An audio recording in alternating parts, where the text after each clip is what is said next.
There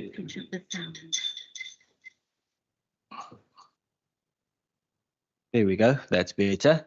Good morning, everyone. Welcome to all the members, the mayors, administration from the local and the district authority, the department, Minister Simmers, the director, Advocate Smith. I think before we start, if I could request the members in the House to introduce themselves, followed by any members that might be online. I did note that we have got a member or two online as well. So if I can maybe start from this side, if I can ask the members to introduce themselves. Good morning, Chairperson. Khalid Said, alternate member on this committee. Thank you. Good morning. I am Benedicta van Minnen. I'm an alternate member of this committee. Good morning, Pat Lekker. Good morning, Peter Johnson, permanent member of the committee. Good morning, Brett Heron, member of the committee. Good morning, Mr. Chair. Grant Marie. I'm not a member of the committee, but attending in the public interest. Thank you. Thank you very much. Any members online? Good morning, Mama French and Mbombo. Good morning, Member Mbombo, and thank you for attending. I know that it's 2 o'clock in the morning, wherever Member Mbombo finds herself. I've got just an apology from Member Bryant that he'd be 10 or 15 minutes late. And I also note Member Basil Petrus. If you can just maybe introduce yourself as well. Good morning, Chair. Good morning, colleagues. I'm Basil Petrus, member of this committee. Thank you very much. If I now can move on and ask first the district municipality and then the George municipality to introduce themselves as well. Chairperson, yes, thank you. I'm Andrew Struble and I'm from the Garnerud District Municipality. Thank you. Good morning, Chair, members of the committee. My name is Ntabeleng Raisamlandu. I am the HOD Community Services in Gardenwood District. Thank you. Good morning, Chair. My name is Gerard Otto. I'm the head of the Disaster Management Center at the Gardenwood District Municipality. Good morning, Chairperson, Committee. Dion Stoffels, Chief Fire Officer of the Gardenwood District Municipality. Thank you. Good morning, Chair. Jackie von Brandis, Executive Mayor of George Municipality. Good morning, Chair, honourable members, Provincial Minister Godfrey Lau, Municipal Manager, George Municipality. Good morning, Chair. I'm Chantal Kitt, MMC Planning, George Municipality. Good morning, Chair. Niels Barnard, Head of Fire Department and Disaster Management, George Municipality. Thank you very much. And then if I can ask the department to introduce themselves as well, Minister Simmers. Morning, Chairperson. Morning to the members. Morning to the mayors and your senior staff, Municipal Manager, Tisha Simmers, Provincial Minister of Infrastructure. Good morning all. Chantal Smith, Head of Department of Infrastructure. Good morning, everyone. Good morning, Chairperson. I'm Carmen Hartneck, Head of Ministry, Department of Infrastructure. Thank you. Thank you very much, everyone, for introducing themselves.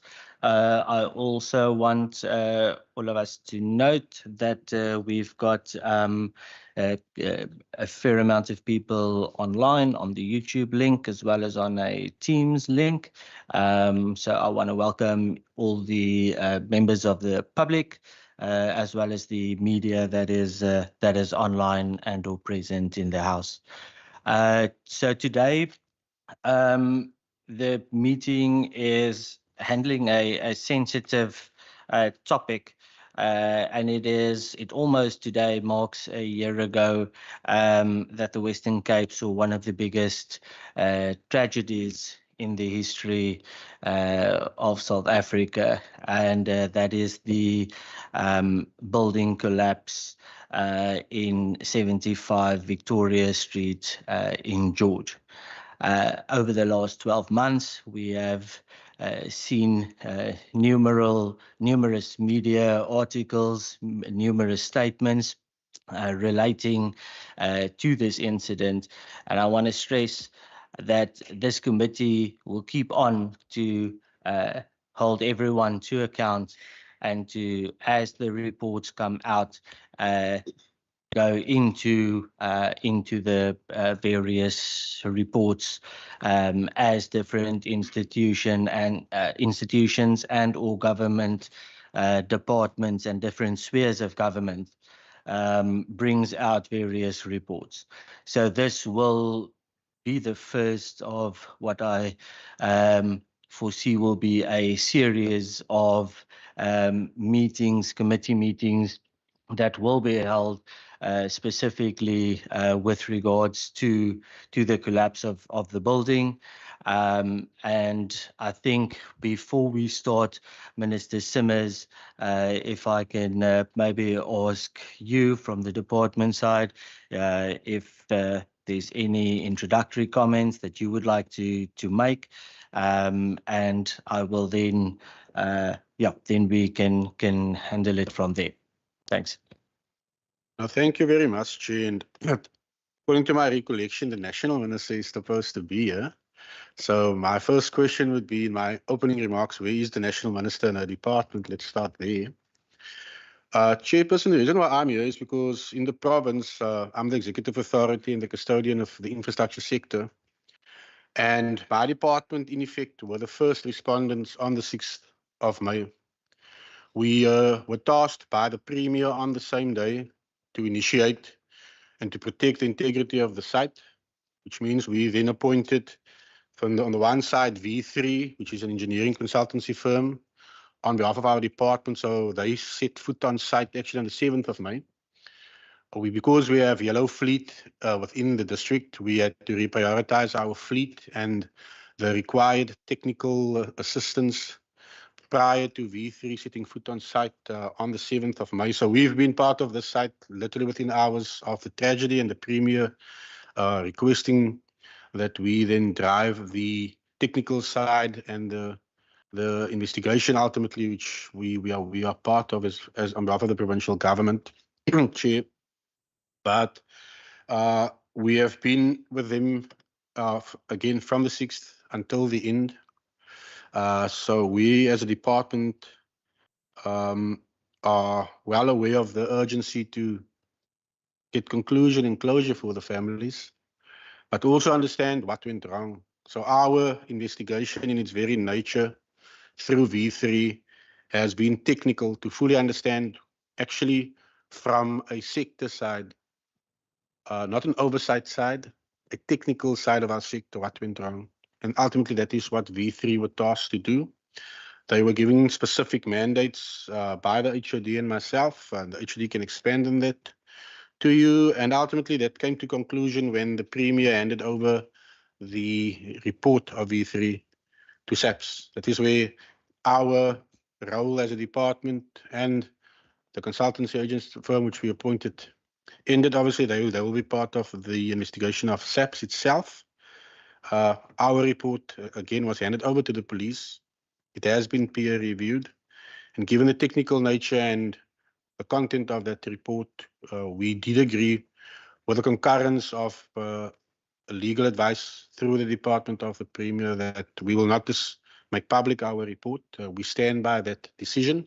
It is with the police, and the Premier has been gradually updating the community and the public as well where that their investigation is.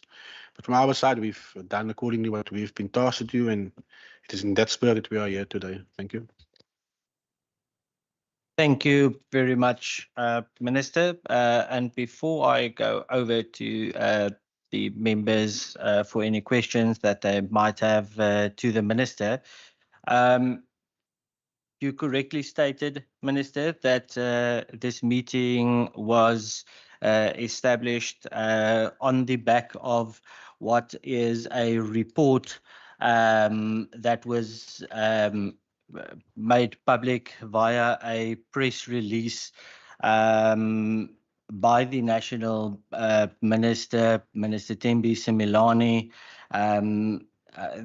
Yeah, I've got the correspondence saying that Minister Milani will on Wednesday, the 9th of April, brief the media on the outcomes of the National Homes Builders Regularity Council's investigation into the building that collapsed in George, Western Cape 2024.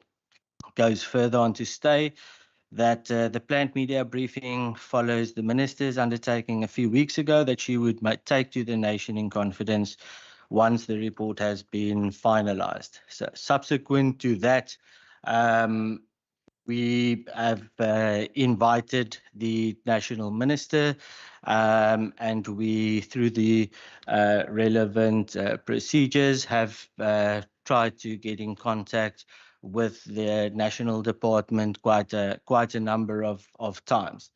It was, however, only yesterday late afternoon where we received a letter back from the national minister, and I will gladly read the letter out as well. Dear Honourable Vessels, regarding the invitation to brief the Western Cape Standing Committee on Infrastructure, the above matter refers. Your correspondence relative to the above referenced matter is acknowledged. I wish to bring the following under your attention concerning the invitation. The request to brief the Provincial Standing Committee on Infrastructure is noted. We have briefed the Parliamentary Portfolio Committee on the National Assembly on the preliminary findings of the investigation by the NHBRC.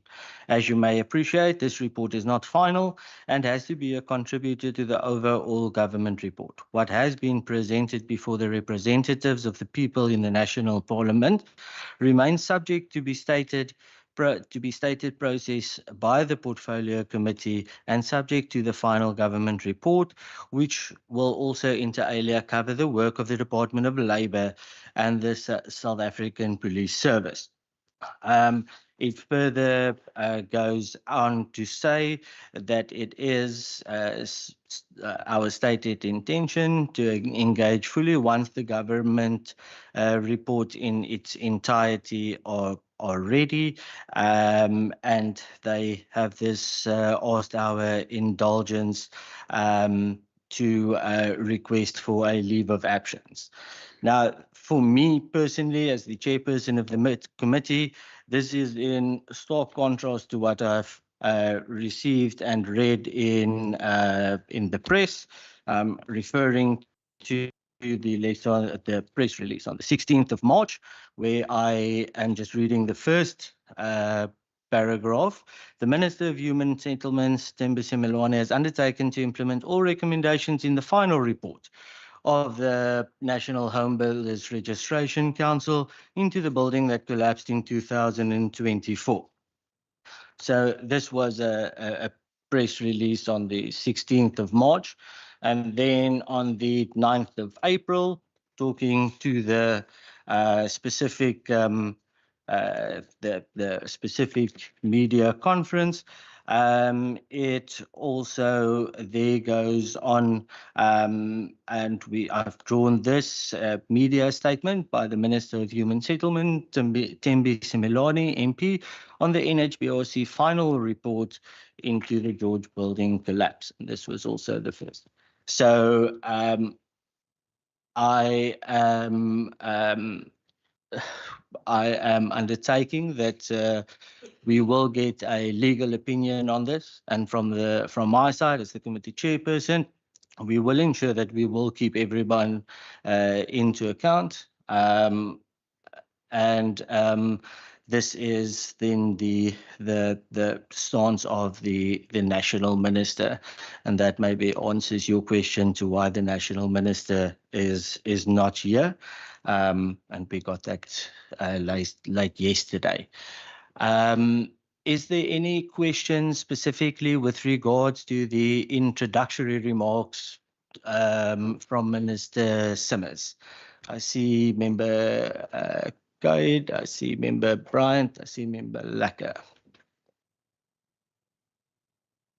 Thank you very much, Chairperson, and good morning to you and greetings to the MEC and his delegation and that of the municipality. Chair, mine is directed, yes, it's to the Minister firstly, and then whether it's a question or a comment linked to what you have just said now.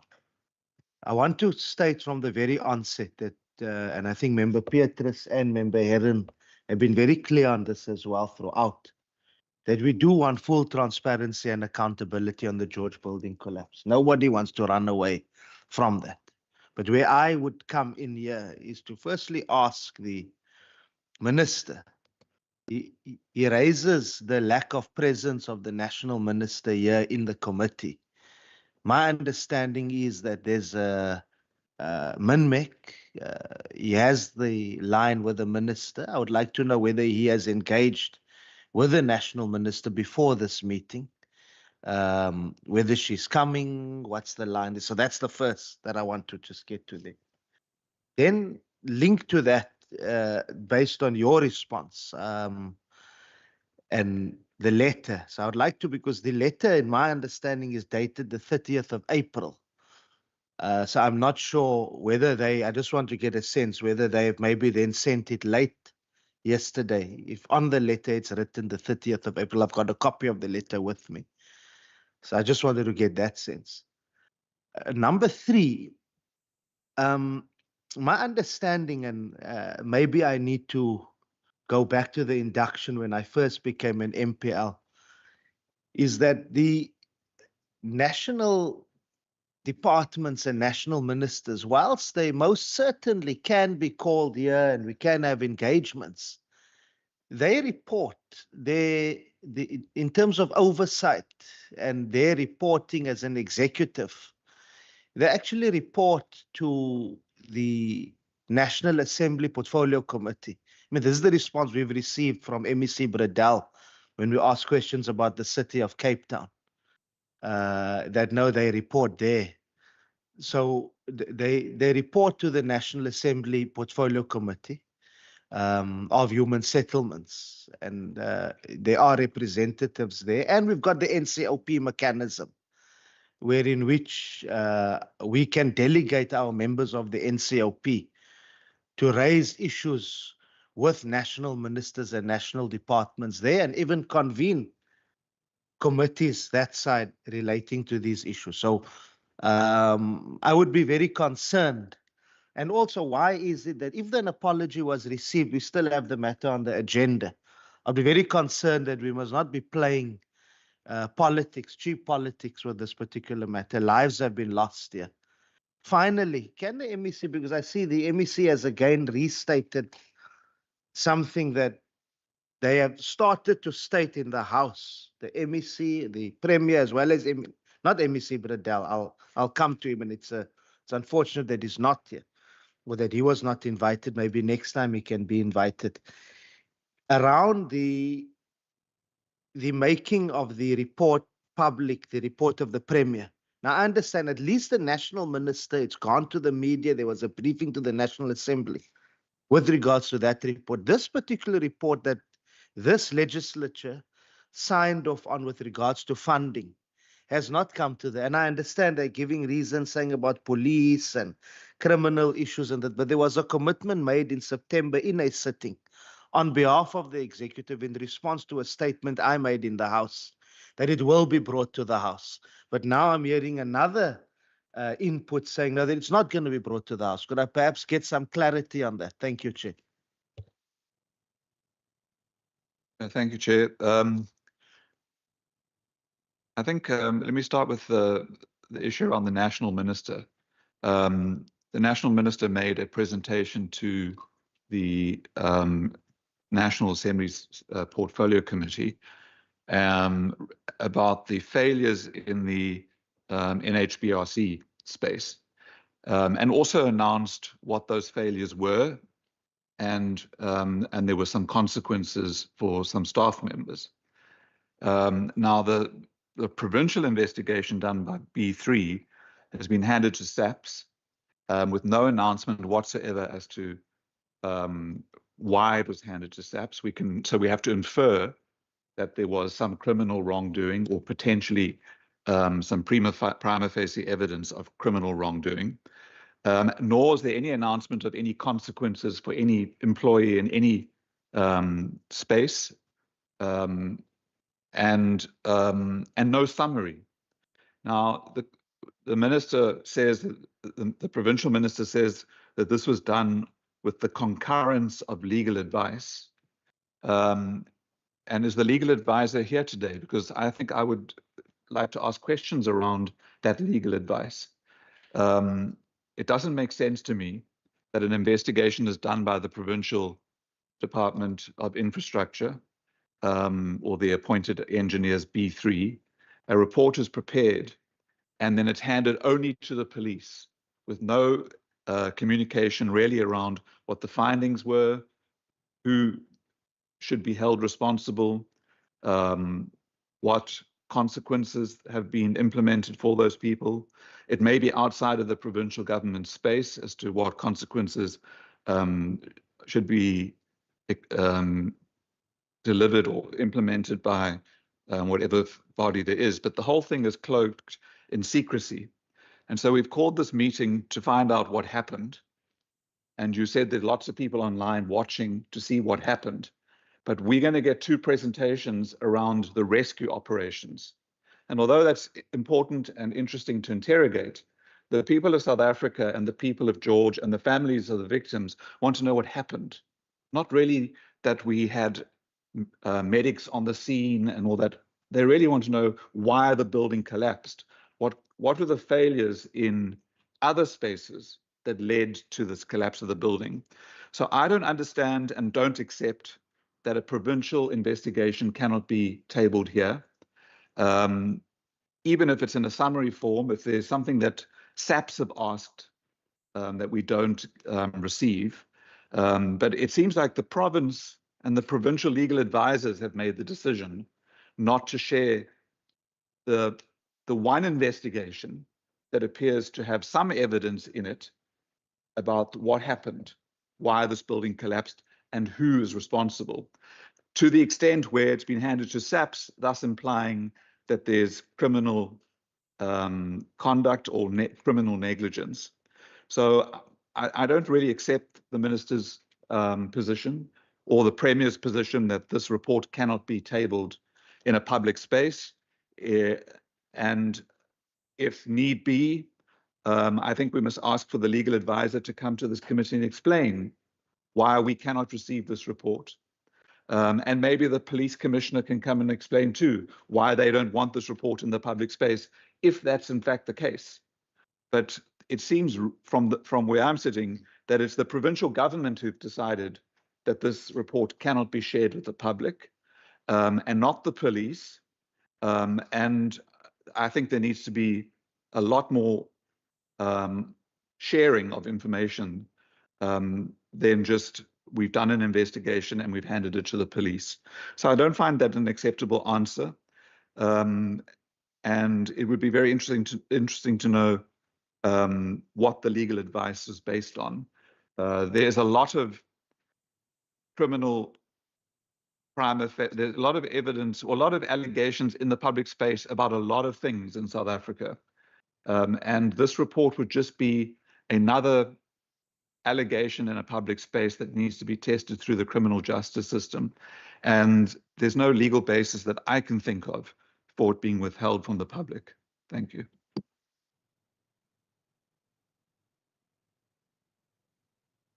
Thank you, Chairperson. Good morning, everybody. Chairperson, allow me to start by saying one death is too many. The 34 families who've lost their loved ones still wants answers. And I think as representatives of the people, we must be the ones who are opening up the gates for them to receive such. But this kind of report does not only include them, it includes the entire people of the Western Cape. And this type of investigation should be sending a message to all other provinces out there that there are certain things that need to be done. And there are certain things that need not to be overlooked at. And I want to start, Chairperson, by saying, we're sitting here today and we are blaming or putting a blame on the national minister why she's not here. And allow me, Chairperson, to read what are the powers of this legislature. And amongst many, it says it is primarily supposed to be focused on monitoring the activities of government departments and overseeing legislative processes. You go down and then it says departmental oversight. Committees are responsible for monitoring the activities of government departments within their area of responsibility. Honorable member said it is correct. Opportunistically so, in this house, we are always referred to our colleagues, either in the NCOP or in the city of Cape Town, for answers. And I want to say, even today still, you were supposed to ask for answers from your colleagues in the NA, bluntly so. I can't be apologetic about it, because when it suits the convenience of the ruling party, that's the type of answer we get here when we're asking questions for the benefit of the citizens. Now, Chair, allow me again to say, maybe the national ministers would have responded on the issues on NHBRC, what they have failed to do and what they didn't do, which was within their jurisdiction. But maybe we must talk to the issues of structural arrangement. We must talk to issues of personal safety of people that are working in that site or who were working in that site. And maybe we must be told here or given information on what were their geological maps indicating. Was it feasible for that particular building to be built there? We've seen it. In Nyanga, there was a pit in Maobe Drive and somebody died.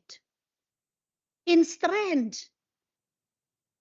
there was a pit, one person died, one person was injured. We still have not received such reports in this legislature. And it continues over and over and over.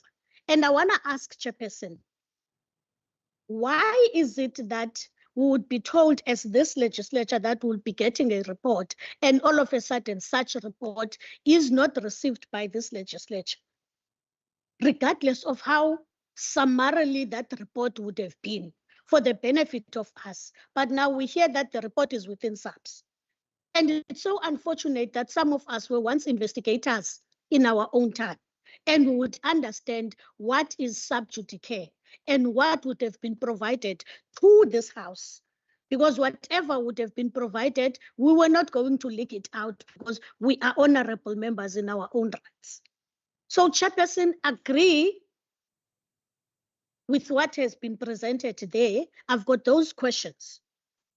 But the last one, which I want to concur with Member Brett Heron, that we must be advised legally so and be given a content thereof. Because perhaps it may have been feasible for the members of the Office of the Premier to receive such a report and not for the rest of the MPs that are seated here. So I want to concur with Member Brett Heron that indeed we must be provided a legal opinion, but also, Chairperson, we do not selectively instruct or call upon people who must come and account to this house, but we call everybody There's so many people that would have been involved, including the engineers, whether it's private engineers or people employed by the city or employed by the municipality in George. But everybody must be represented so that we can get answers. Because perhaps we'll get answers that says, no, we only focused on the regulations. We did not focus on the technical side. We want to know, Chairperson, exactly what happened. And we must not politicize this issue. Thank you.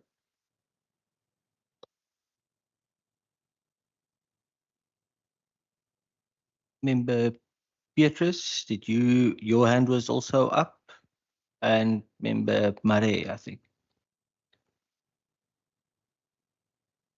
Mr. Chair, thank you very much. Thank you to the Minister. Mr. Chair, just as an opening, the incident that happened must be a turning point in the way we approve construction sites. It must be a turning point in the way we allow constructions to take place and the administrative processes that's followed. Having said that, I also find it very odd that the MEC Simmers, Minister Simmers, is here to speak about a report presented to us from National, whereas his own report is still being kept from us. I wanted to know from the Minister, what was the focus of your investigation or the Western Cape government's investigation that it is being kept from the public? Because the focus of the national report that we received here, this investigation, was made visible and made, the focus was on the NHBRC. Specifically, it was focused on that. So what was the focus of the Western Cape government's investigation report that it is being kept away or kept behind closed doors and given directly to the SAPS department? Thank you.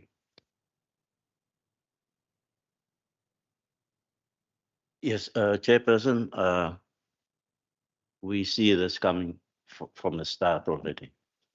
And that's why we asked in the beginning for a judicial commission of inquiry, because we have different reports, different institutions, different departments, everyone with its own report and its own opinion.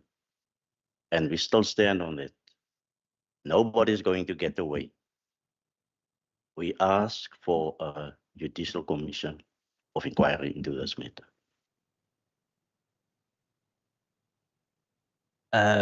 Member Bryant. Thank you, Chair, and thank you. And my apologies for arriving slightly late. I did follow your and the Minister's introductions online. And I would like to say that it's incredibly heartening to see the Mayor here, District Mayor, our Minister, the officials, all of our members present. And I think in light of that, it is incredibly disappointing that we don't have the National Minister present, or indeed the Deputy Minister present.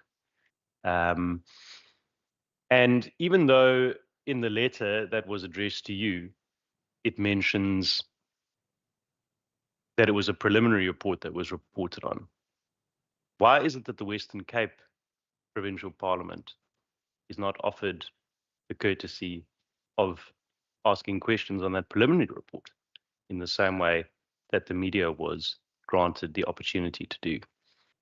And there does seem to be an ambiguity here between what is deemed to be the preliminary report and the final report from the National Minister. So I do think that there are questions that we needed to ask today, and it's good to have the Minister and our mayors here from provincial and local government so that they can answer the hard questions. But it really would have been great for us to have had the National Minister to also provide us with some more information and some more context. So I do just find that incredibly disappointing, and I think it's important to emphasize that. Thank you, Chair. Thank you. Member Petrus, I noted you had your... It's fine. I think before I just hand over to the Minister, I would just like to maybe comment on a couple of the questions. Pertaining to when we received this letter. So this letter was received yesterday at 16:57. It was sent to myself, the procedural officer, and I think there were 5 other recipients in that email. So we did definitely not receive it on the 30th of April, as it is dated. Then I also just want to reiterate and emphasize what I started with, and I started with saying that every single report that will or might still be released by whatever sphere of government or whatever institution will be interrogated by this committee, whenever that might be, and whatever process that will follow. So that is why I started by saying that this will likely be a series of committee meetings to ensure the accountability. And for that, Member Bryant, I share your sentiment in thanking the mayors and the administration for their presence. And then I want to just as a but we will get a legal opinion on this as well, Member Lacker. But just I want to refer you to the Constitution 115A. The provincial legislature or any of its committees may, A, summon any person to appear and to present evidence. So we are well within our right to ask any questions and request any persons to come and account before the provincial legislature. It is with that we will continue to invite the national minister, and we will continue to get this committee to interrogate the report that the minister decided to make public to the media. There was no request from anyone to do that. It was the National Department's decision, and that offered us as a committee the opportunity to interrogate the findings that was made public.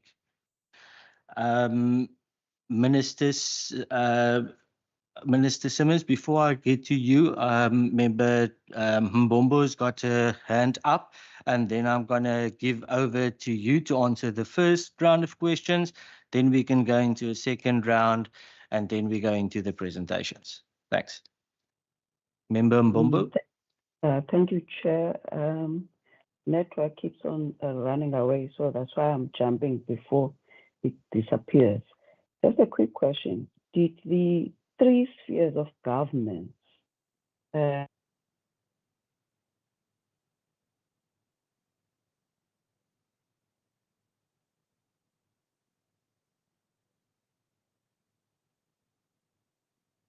Member Mbombo, we lost you there. Could I kindly request that you maybe put there's your... a local, the provincial government, there's a local. Can you hear me? Member Mbombo, we are losing you. We are losing you. Can I maybe ask you to put... Can I ask you to put your comment in the chat box, your comment or your question, and I'll then handle it in that manner. Member Simmons, over to you for the first replies. Thanks. Chair, now thank you to the questions and the comments, and I'll start with Member Said.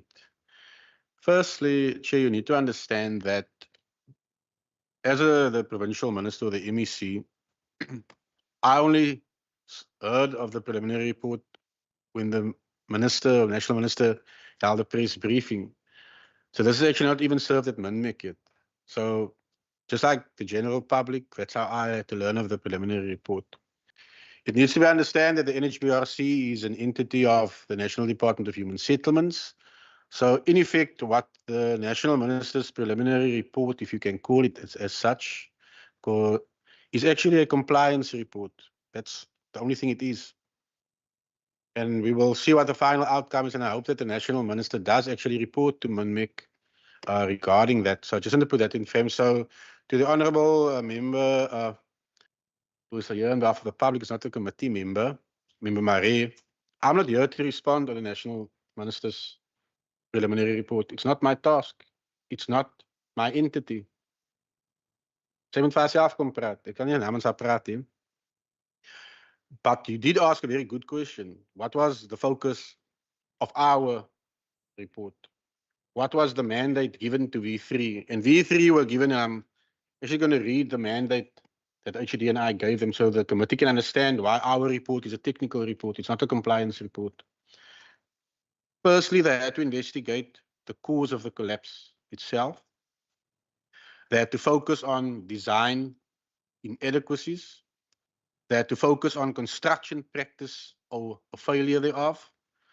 Any other contributing factor, but mainly, and that's why they were there as the first responders within hours from the 6th of May, evidence gathering, which is ultimately what they did until such time that they had done all they could. And they shared this information with the police consistently, because even for the police, we found out this is actually uncharted territory for them, given the technical nature, because it's the first incident of this nature in the Western Cape. So that was the mandate that we gave to V3. The Premier committed to ensuring that we hold anybody or all those accountable for the lives lost.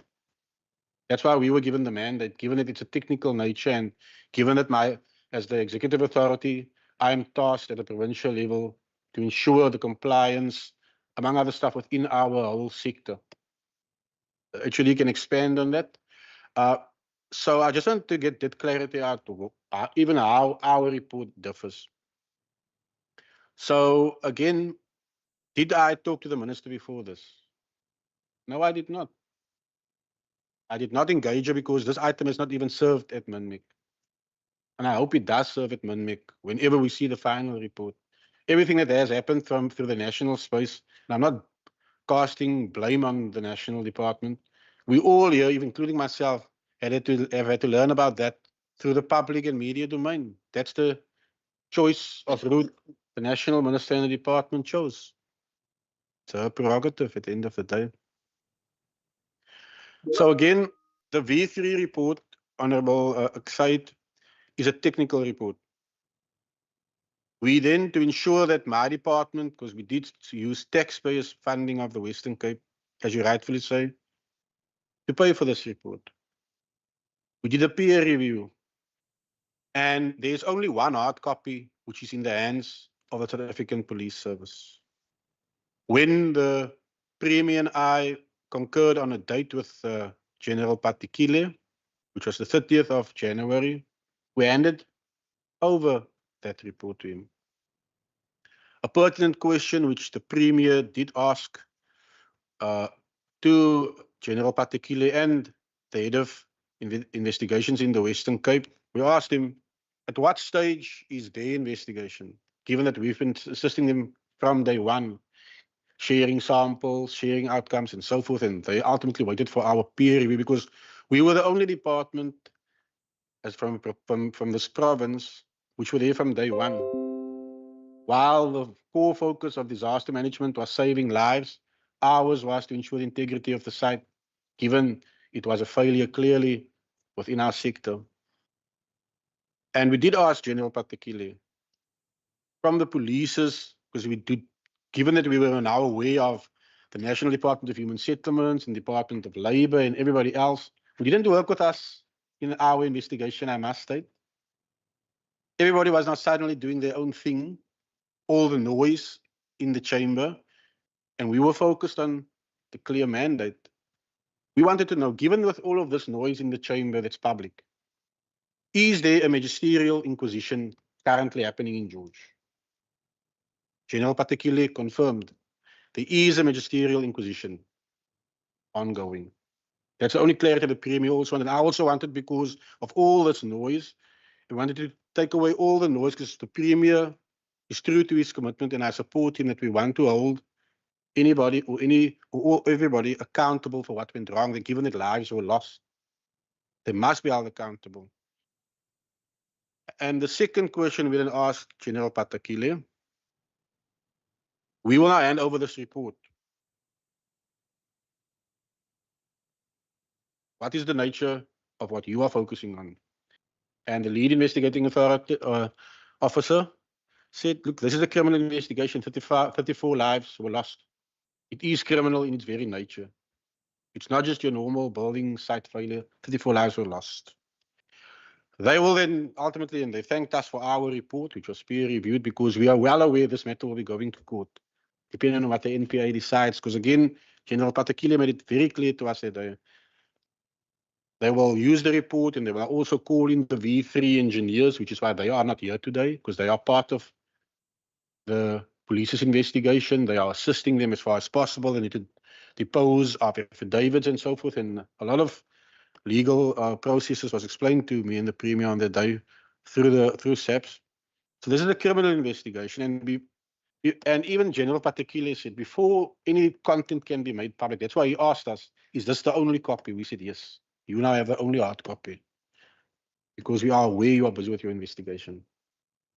So anything that even must come to the legislature, the Premier and myself must respect that SAPS are doing a criminal investigation.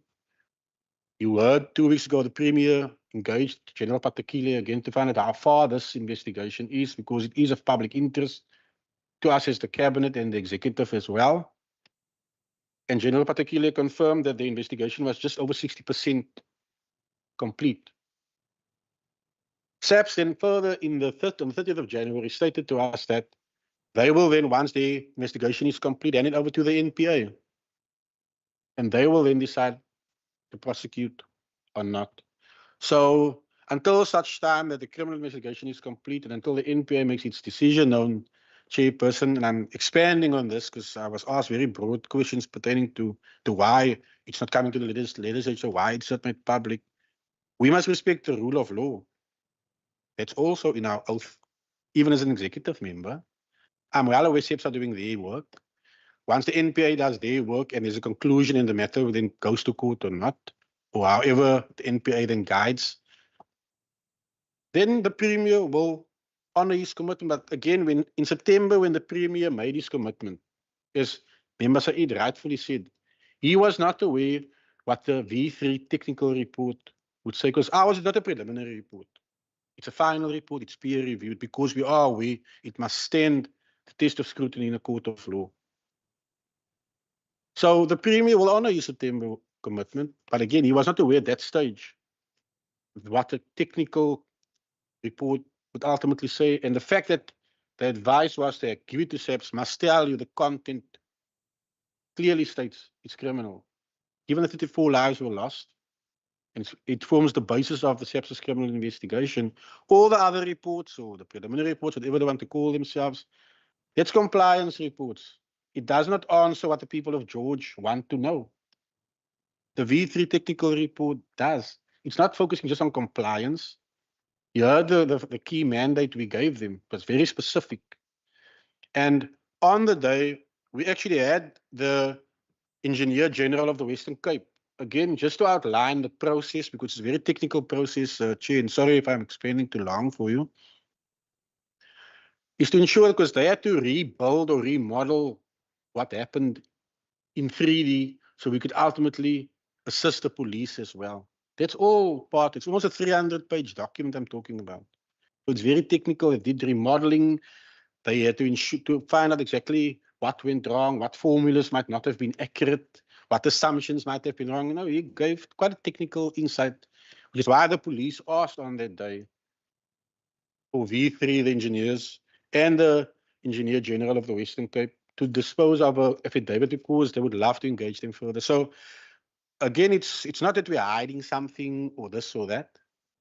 I must respect the process of the rule of law here as the minister, and so does the premier. I have covered all the questions. Cheers. Thank you very much, Minister Simmers. We can actually go the same order. Member Side, Member Heron, Member Lacker, Member Petrus. Thank you very much, Chair. I just want to again reiterate that I don't buy that response. The National Minister has accounted to the public and accounts to the National Assembly, but of course, you can call upon spheres or representatives of national government to come here. That's fine. But yet again, and I want to support Member Heron's call here, and I want to reiterate, maybe just ask, why are we not then receiving? Because I don't think that was responded to. Why are we not then receiving an actual advisory briefing or a briefing from the legal advisor? Because the legal advisor is being referred to here about why the V3 report cannot be presented here. And also very strange, I mean, with the Premier's Department's emphasis on e-governance, that we've only got one hard copy of the report that goes to SAPS. So, I mean, that for me really doesn't make sense. If we could perhaps just get a response on that.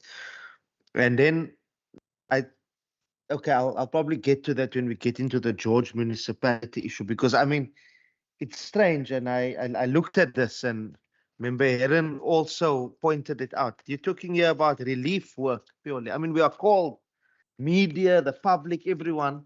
The municipality had to spend resources to come all the way from George to talk about relief work purely.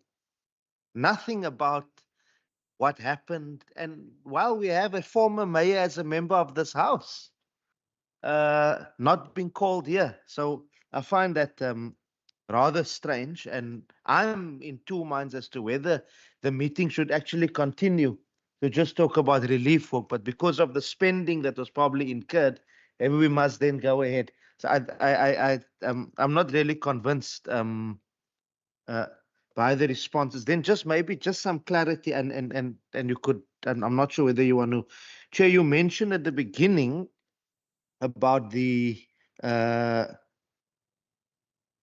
NHRBC report that has been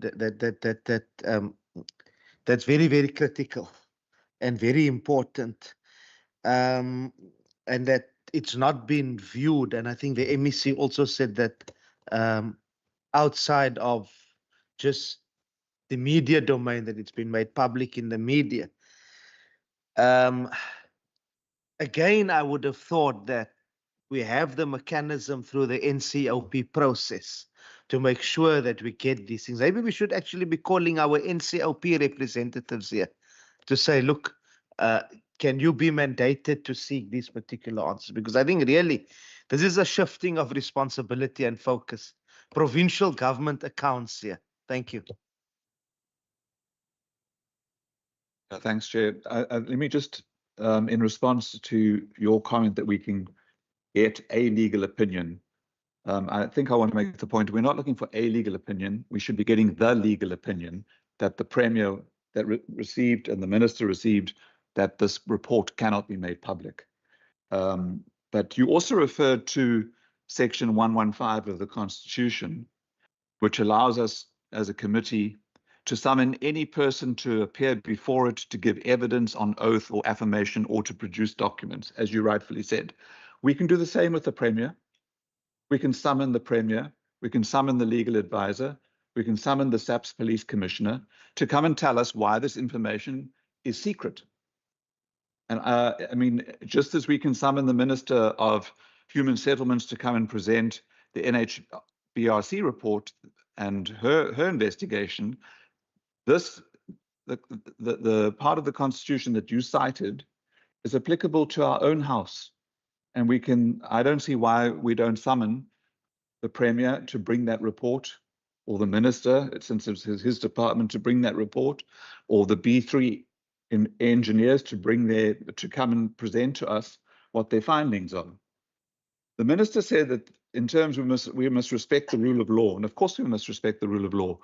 But the question is, what law says that this report cannot be made public? What law says it? There's no law that says that this report cannot be made public.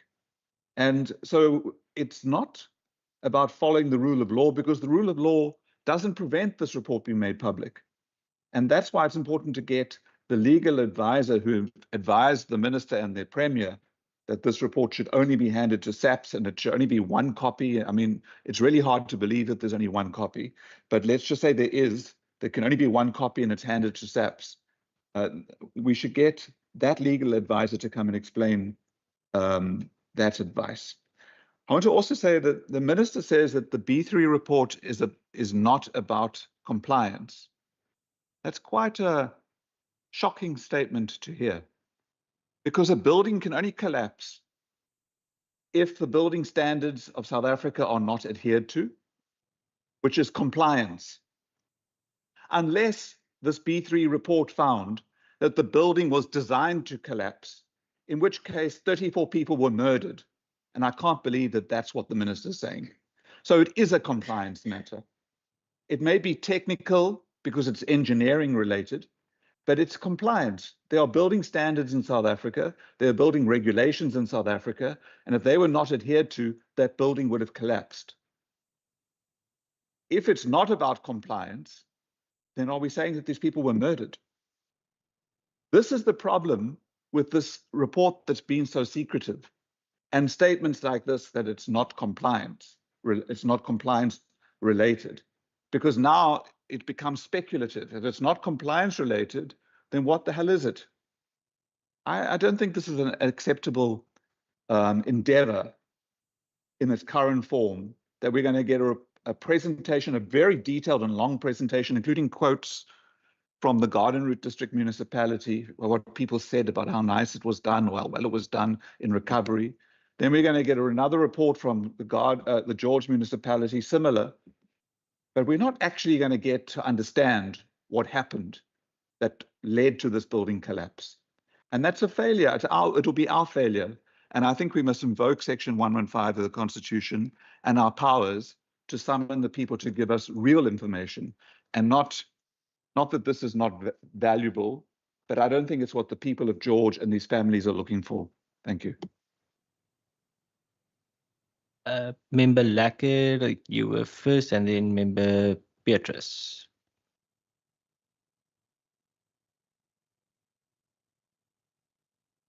Thank you, Chairperson. You know, I would shiver if, whilst we're sitting here, there's somebody who's being protected.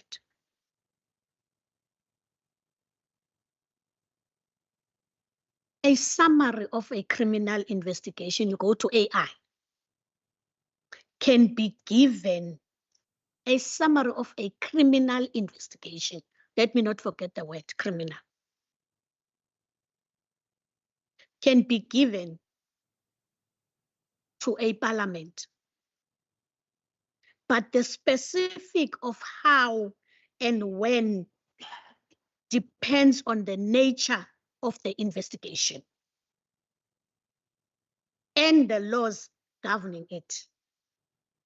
The SIU and the public protector may report the findings and recommendations to Parliament. You go down, Chair. Parliamentary committee request information from law enforcement, but there's a need to balance between accountability and protecting the ongoing investigation. and witnesses. You see, Chair, whoever said the report that was handed over to General Patekile on the 30th or 31st of January, that report must be consulted. May have made a mistake or have spoken out of turn. Because AI that we are told about every day in this legislature says such a report may be given. Now, I don't understand, Chair, why this report becomes a secret. Really, it's happening. It's painful. And to the most, it makes me wanna cry. If as Parliament, we've got reports that are supposed to be hidden from the public that voted us into this Parliament. As we have already requested, Chairperson, that we must get the legal opinion on this matter. We shouldn't be speaking based on our emotions and feelings. We must put that aside and say what the law requires us to do. And the law says, yeah, a summary of that criminal investigation must be given to this Parliament. Luckily, we are no longer a legislature because we've got our own constitution. And such powers of Parliament are designated to us as this Parliament of the Western Cape. I'm simply making an appeal, Chairperson. That report, which has been classified as Eiter's geheim, we must get a summary of that report to know. But moreover, Chairperson, there's a lot that includes what happened there. It's not compliance, it's not anything. If there's matter, that criminal investigation will tell us. If after an investigation, it then becomes evident that no one can be squarely put to blame on the death of those people, it will no longer become murder, but it will then be classified as something else that nobody can be put to blame. And if those are the two factors that an investigation can reveal, whether it's murder this side of 34 people, or it's what's the correct word? Culpable homicide. The Director of Public Prosecution will tell us. We're not investigators. At least for one, I'm no longer an investigator. When I'm sitting here, I'm a member of Parliament. So such conclusions of the investigation will tell us what happened. We can't describe ourselves as investigators when we're not and try to conceal information. Thank you, Chair. Member Petrus. Chairperson, can we make it part of the resolutions of this committee that the Premier must come and table that report? We will handle the resolutions after the meeting. Obviously, we'll handle the resolutions. Thank you. So we can go over to the minister to just give a answer to the follow-ups. I think before I hand over to him, I would just like to state that we will get that legal opinion that is referred to on why the report is not being tabled, that I have said initially. And to the same value, we will also get a legal opinion on the national minister that made the report public, that we can interrogate the report. That is the function of this committee, is to interrogate to matters pertaining to the people of the Western Cape. And just like we will get this legal opinion on this report, we will do the exact same with the national minister on the report that was already made public through the media channels. So I just would like to unequivocally state that. Minister Simmers, over to you. Chair, again, just for clarity, and I'm going to to Member Heron. I stated the NHBRC report is a compliance report. The V3 report is a technical report. And I quoted the mandate that my HOD and I gave V3. And I'm going to read the mandate again and you'll understand why I'm doing this.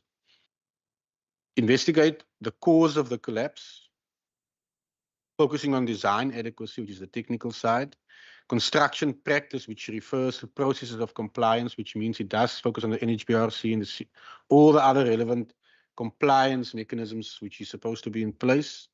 The contributing factors, again, which is technical, and then ultimately evidence gathering. So I do not want to leave a perception here of what Member Heron clearly thought I said. I differentiate between what the NHBRC report is and what the V3 report is and what V3's mandate was. So in no way would they not have focused on processes of compliance. It's part of the practice of the sector. Engineers are registered to a professional body, for instance. You know, there's a lot of other technical behind the scenes matters which I just gave the mandate. So actually part of that would have focused on the compliance component, which is the logical first step before you even delve into the technical matters. Member Lecker, I do agree with you. The relevant body to come and give a summary here, because it is now in the investigation domain. PSAPs, I can't do that. I'm not a police officer. By no thought of imagination am I a police officer. I'm a member of the legislature. I'm a member of the executive. So I do agree with you. SAPs must be actually asked here, Chair. They are doing the investigation. They can give you the summary, not me. They have the report. The V3 report, again, my department and I can't dictate to a service provider who we appoint how they submit the report through to us. They chose to give a hard copy. It was nearly 300 pages. That's all I can say. So members questioning why it's not a soft copy, well, again, it's their choice. I can't dictate to them how they deliver a report through to me. We handed it over, hard copy. But Chair, again, I wish to reiterate, nobody is hiding anything here. We were there from day one, within hours. We were there till the end. P3 were there on site from the 7th of May. Again, it's a pity that there's various other national entities that did the investigations which didn't want to work with us. I must put that on record. And which is why when we heard the NHBRC's or the ministers announcing publicly, this is one of the first bodies which V3 would have made contact with. But there's a number of bodies that they made contact with, because I asked him the question, because I was in George within a few days after the building collapse to get an update from V3. And I asked him, have you managed to, because after a few days after the collapse, started seeing certain national deputy ministers, and entities coming that weren't there from day one. And the NHBRC and the Department of Labour and all of them, nobody actually, because V3 said they were struggling to engage these bodies, which is why I found the national minister's choice of how she made a preliminary report public, but yet the same body, when they were approached by V3, did not want to come to the party, so to speak, did not want to engage engineers and our V3 company we appointed. So it must give you a fair picture. So again, this is in the investigative domain. It's a criminal investigation, and I think General Patekile, whoever is going to be the new the provincial police commissioner, and the senior investigation team must actually be requested to come. It's in their domain now. Again, I can't talk on behalf of the Premier, but he's done what we were advised to do. We handed over the report to SAPS. It's being investigated, and at some stage the NPA will make will decide what must happen. I think that will be, from my opinion, once the NPA have now decided what the next step is, then I believe the Premier can come. He can ask for a summary of the report, or whichever way he will choose. I cannot talk on behalf of the Premier. But again, let's respect where this is, Chair. Thanks, Minister. Members and Minister, I neglected one hand that was online. So I just want to maybe give him Member Masipa. Yeah, I just missed the hand online before I went to the Minister. Member Masipa, over to you. And then after that, we'll go into the Garden Route District Municipality, followed by the George Municipal presentations. Thanks. Thank you, Chair. Good morning, colleagues. Good morning, Minister. So, colleagues, I think we are lawmakers. I followed this discussion in the House, and I'm just a little bit concerned that this matter is sub judice, which means under judicial consideration and therefore prohibited from public discussions elsewhere. So as such, I think, Minister kind of answered me with regards to the question of really suggesting that let's maybe rather call on the commissioner to come before us, Patekile, to appear before this committee to address us with regards to this, because I think we are putting the minister and the officials of the department, obviously, under risk in terms of really persisting on getting the report before us, because as it is stated that, it cannot, is prohibited from obviously public discussion elsewhere. So I think the question for me really to the minister is, during the obviously investigation and before this place was declared a crime scene, I'm sure that there were some information that were shared with the public in terms of the collapse of the building and so forth and so forth. So I just want to know if that information was shared with the families and discussed with the broader public of the Western Cape. Thank you, Chair. Thank you, Member Masipa. Before I then go over, Member Mbombo put her comment in the chat box from when we lost connection, and her question relates to the 3 spheres of government, and it is in reporting. Did they meet during the reporting on the post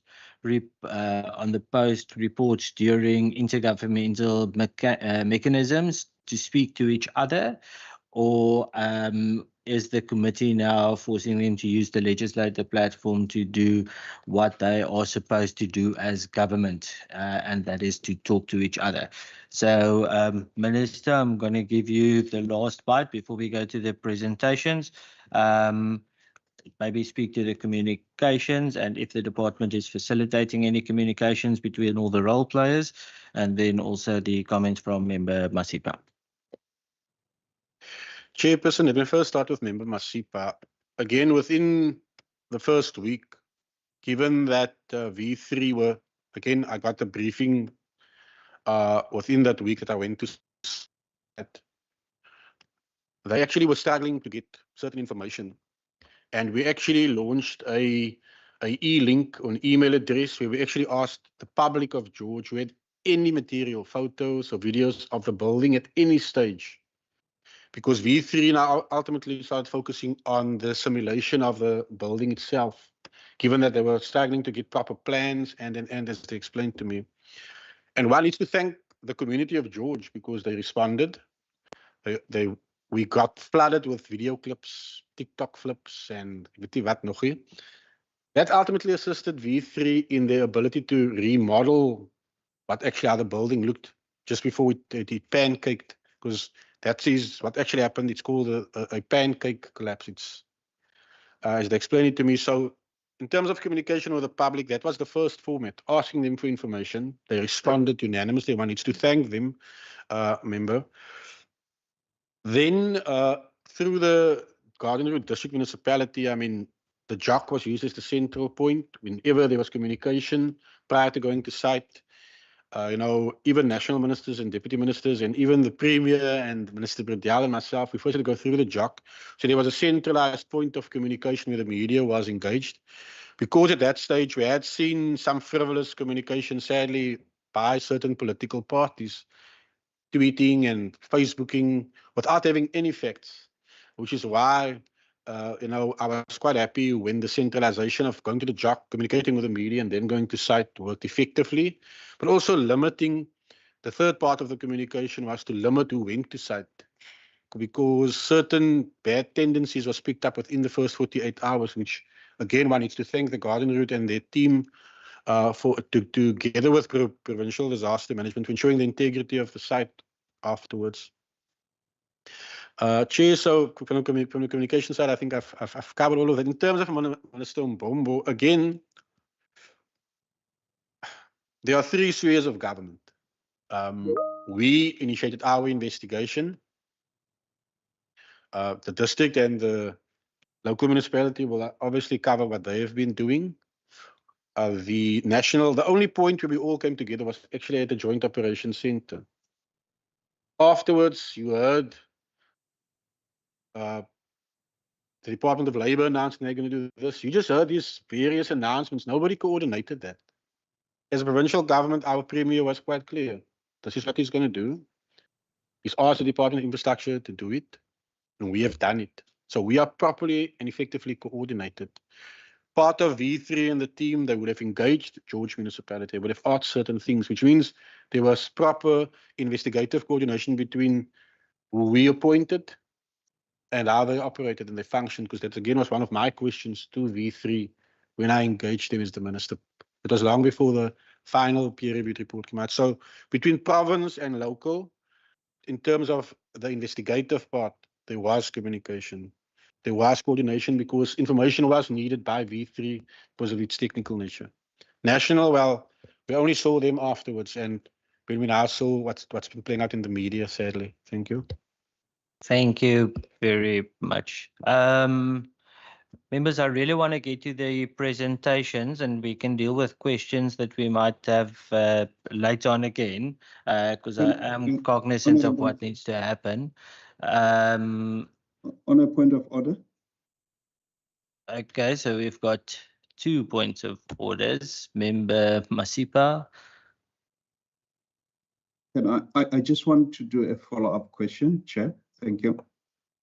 Member Masipa, can I ask you to maybe submit that into the chat box? Because like I say, I gave everyone ample opportunity now, so I think we must go over to the presentations. Member Said? Chair, on a point of order, Chair, I think, and it's two-pronged. The one is, I understand that we've got time constraints that we want to continue and get into talking about disaster relief.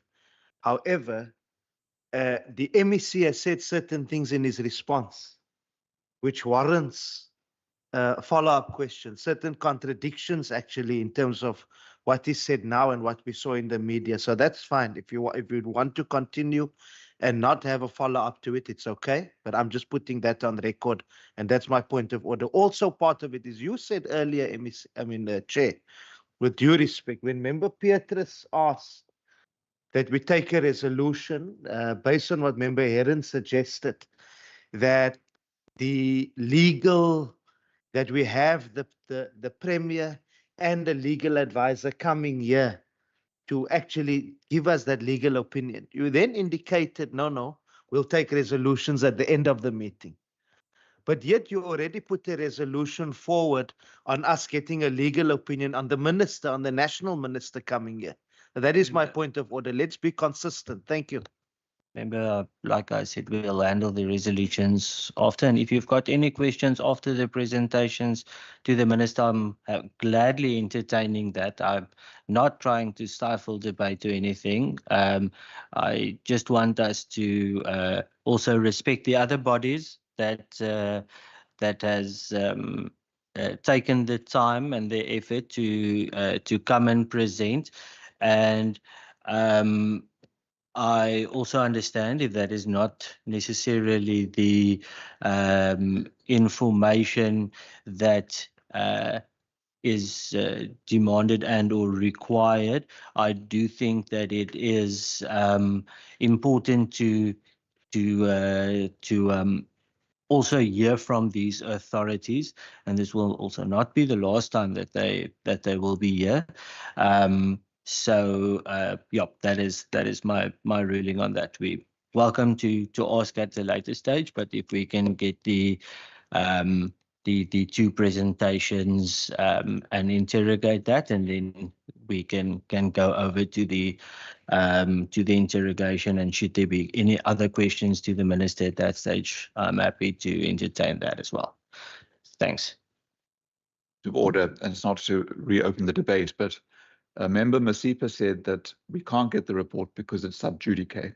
And before we move on to those presentations, I mean, Member Masipa is not a legal advisor, and we can't just accept that statement as correct. It's absolutely not correct. It is, your comment is noted, and that's why I said let's deal with that. What it is that we as a committee request, let's deal with that specifically in our resolutions, so that we go forward. And I'm not gonna Member Petrus, you also have a point of order? Solutions. Like I said, I noted the request from the members that we get certain information, and member side to what you said is, I said that was a request from a member pertaining to the to what he would like to see as a resolution, and that I entertained, and that is what will be documented in the resolution. So that is what I don't wish to go into a debate with. Chairperson, mine differ. No, I mean from your earlier one. So yeah, that's yeah. Yes, member side. Chairman, it's not a question. It's I want to appeal that you rule on the point of order. Member Heron raised the point of order. It cannot be noted and taken for later. There was a point of order raised that what Member Masipa said was out of order. It's factually incorrect. The matter is not under sub judice. So are you ruling to say that we're going to have a discussion on that later? Or you're ruling Member Masipa out of order because he's misleading the public through the point of order he's making? Thank you. My ruling is that I think, my ruling is that in our resolutions, we will get the legal opinion, as Member Heron refers, and that will deal with the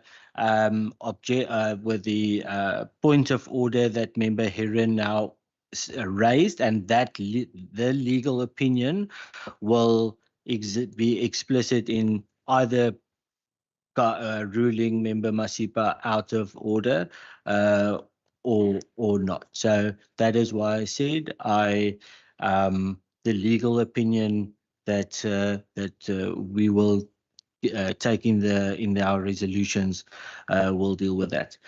I would like now to go over Mayor Struble from my side. Thank you very much, and from the committee side, for your attendance, and the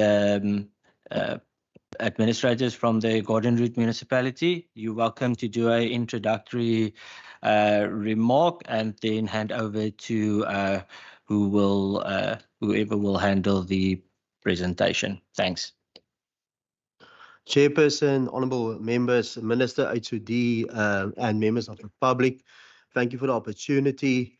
Before I start my introduction, we just received word of a building disaster that's burning now as we sit here in Oudtshoorn, and SARS is in offices, legal aid, correctional services, a lot of governmental services. It's a multi-story building. And so as soon as we can leave, our disaster team needs to be on site. But thank you. With that said, on 6 May 2024, multiple stakeholders were involved. And just beside us is the excellent colleagues of George Municipality's Fire and Rescue and many others.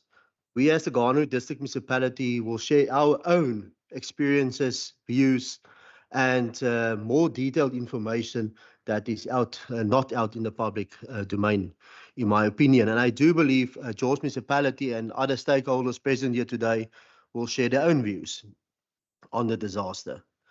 Yes, most tragically, lives were lost, but precious lives were also saved. And that's why we need to report on that today. Please give our experts the opportunity to present to you. This may be emotional, but it's an honest review. So please be sensitive towards this.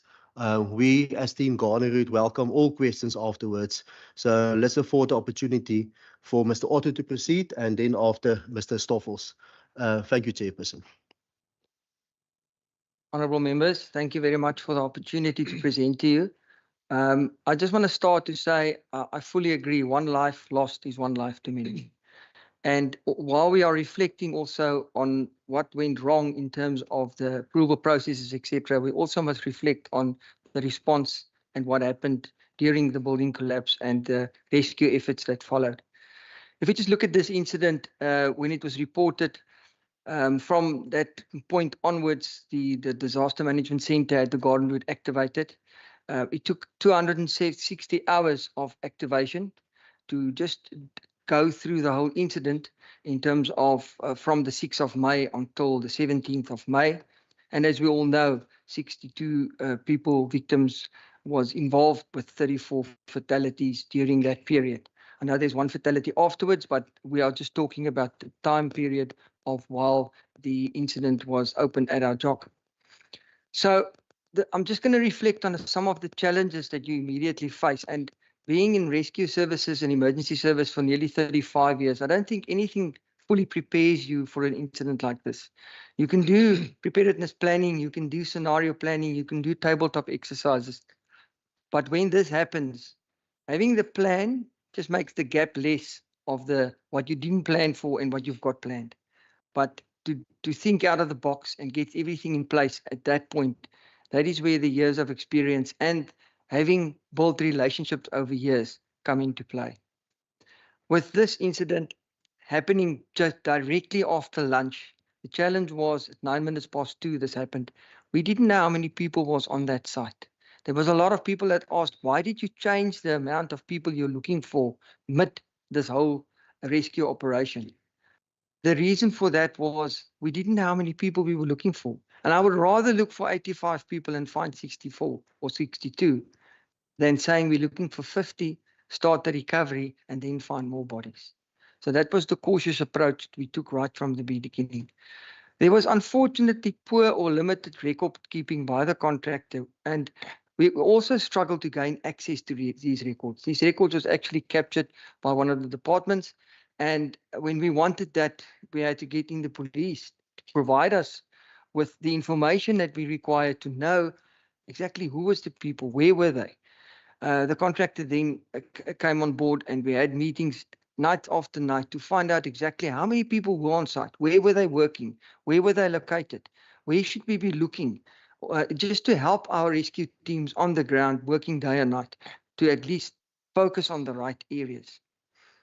Then the response capability, although there's capable and well-trained and response capabilities locally, EMS, fire and rescue teams, everyone that was there, the majority of the response equipment is housed in Worcester with the response cache that had to come. We call it the cache. It's a big container full of equipment that had to come from Worcester. So that makes your response 4 hours, 3.5, 4 hours with the big truck, maybe even 5.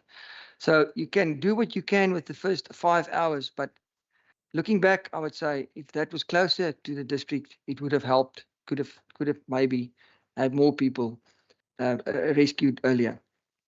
On site, the activation of Plan Delta and the provincial structural collapse protocols worked well.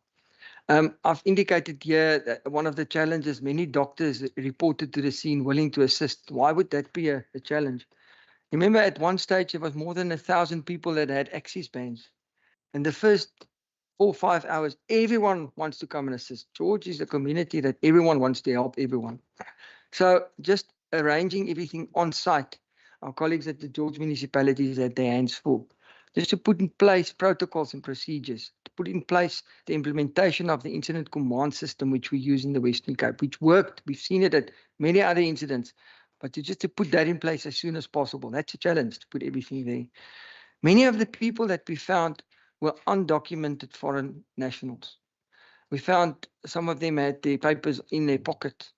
And that is how we also realized that some of the people that we found later on in the incident, and I'll show you this on a slide or two later, they were not part of the initial figure or amount of people given, not a part of the faces that we saw on the photos that we're supposed to be looking for. Then in terms of that, also where there were language barriers, you cannot provide psychosocial support to someone if it's not in their mother language. The fallback is you must go to the mother language. So if we look at a summary of the people that was on that site at the point of collapse, we'll see there's 62 people. Of that, we all now know that 34 unfortunately is deceased. And of that, only 16 were South African citizens. 18 Mozambican, Zimbabwean, there was 8, Malawian 13, 6 of Lesotho and 1 PRH. What worked well? This building collapsed. I think it's about 200 meters from our head office where the MAC is. Myself and some of my colleagues ran down the road. Getting to the scene, it must have been about 2:20. The municipal manager of George was then, Dr. Gratz was standing outside this building, and I could see we will have to work hand in glove.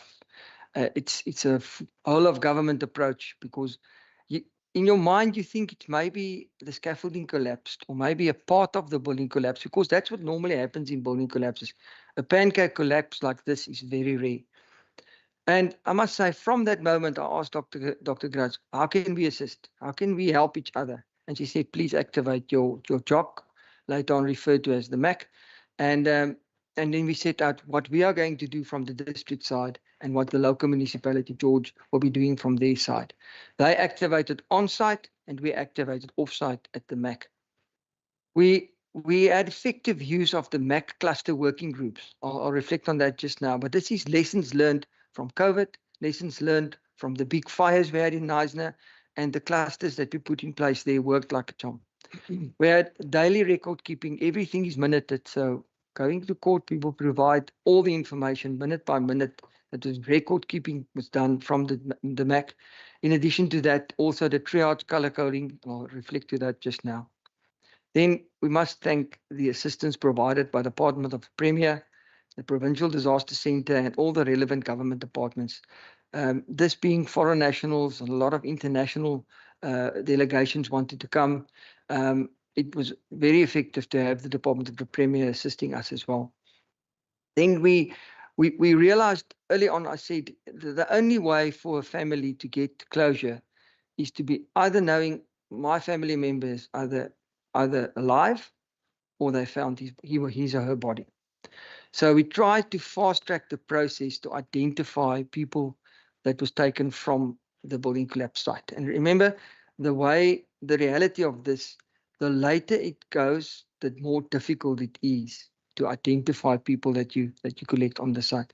And in that way, we put a system together whereby we even took photos that we found on each one's social media platform. And we put that on our records and said, look for this person. This is how his face looks. And then we had a system whereby forensic pathology services would have a file with tattoos, etc., and then take that back to the family or the people in the hall. And I must say that helped. I mean, before the incident closed, we actually identified the majority of the people that was on that site. Then the communications protocol, I think Minister Simmers also referred to that.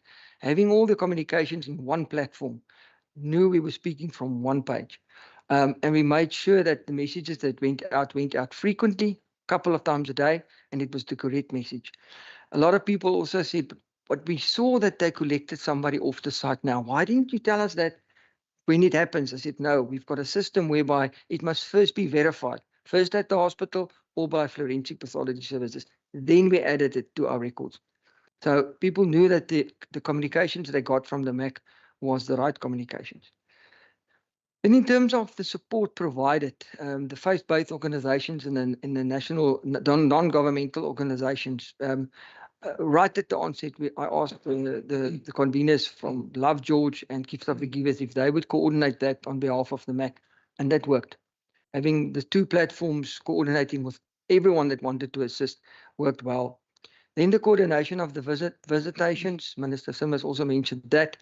We had a protocol in place right from the first day. We said, okay, every day at 11, we will brief the politicians in the area, and we will also in the afternoon at 3 have another briefing. When the national dignitaries came and the provincial and the premier, we said we will first do a briefing at the MAC, provide them, if possible, with drone imaging of what is on the site, and then visit the site so that people that goes to the site knew what they were in for, they knew what they could expect and where to go on the site exactly. Then in terms of, I've indicated staying in rescue mode. After 118 hours, and I think by then, Niels and my colleagues here, the spirits were quite low because we didn't expect to find a lot of people after 72 hours that would still be alive. After 118 hours on the Saturday, finding Mr. Gabriel Gumba, the Tyler, being alive and also actually having very little physical harm to himself. He was actually he could be released from hospital that afternoon if it was possible there. That lifted the spirit to say, okay, let's carry on. Let's carry on in the mode we were. Let's do even more to try and get more people out of that. Then reflecting back, there were no serious injuries of any of our volunteers or the emergency service staff, which is remarkable for an incident of this size. Reflecting on the multi-agency command center, all the services were there: SAPS, EMS, Forensic Facility Services, DSD, Department of Correctional Services with their psychosocial support, Department of Health, Home Affairs, DIRCO, as well as the Office of the Premier and the George Communications Unit. If I look at our clusters, the working group clusters that we had, it was interesting when you call the conveners of each of these clusters, they would say, I'm the convener for the social services cluster, because we worked like that in 2017. We worked like that during the COVID epidemic. Everyone knew what their roles and responsibilities were. And that worked well in terms of an intergovernmental cross-sectoral coordination platform that was set at the MAC. This is just a reflection of the triage that we used. For those that's not familiar with this, minor injuries is color-coded as green, broken bones, but not that immediate life-threatening would be a yellow, serious injuries red, and then fatalities blue. And as you would see, reflecting, this is the first 3 days. Most of the people that found alive was in that first 72 hours. And then you would see on the top there, we would find somebody in red, and then on the next reporting period, it might be that the red moved to blue. So showing it's serious, and there was another fatality. But this we kept in place all the time, right through the incident. And you'll see in the beginning, we said we were looking for 75 people, and here by the Friday, we moved that to 81. That was because of finding bodies that were not part of the initial list. And then we said, what is the maximum that could have been there? And that's why we said, let's move it to 85. When we only found 62, I was glad, because it was better than having to look for 85 people. Then on the Saturday, I've indicated there in the middle, you'll see we found Mr. Gabriel Gambe on 70 minutes past 12. That was quite lifted the spirits. In terms of providing psychosocial support, we didn't only focus on the victims, on the families and friends, but we also had to look at our rescue workers. Remember, we had people coming on site that was helping us with the delayering on the site, with the structural collapse materials, and those people don't work in these conditions, lifting a slab and seeing a body, etc. So that was quite a challenge, and we had to also provide the psychosocial support to those people.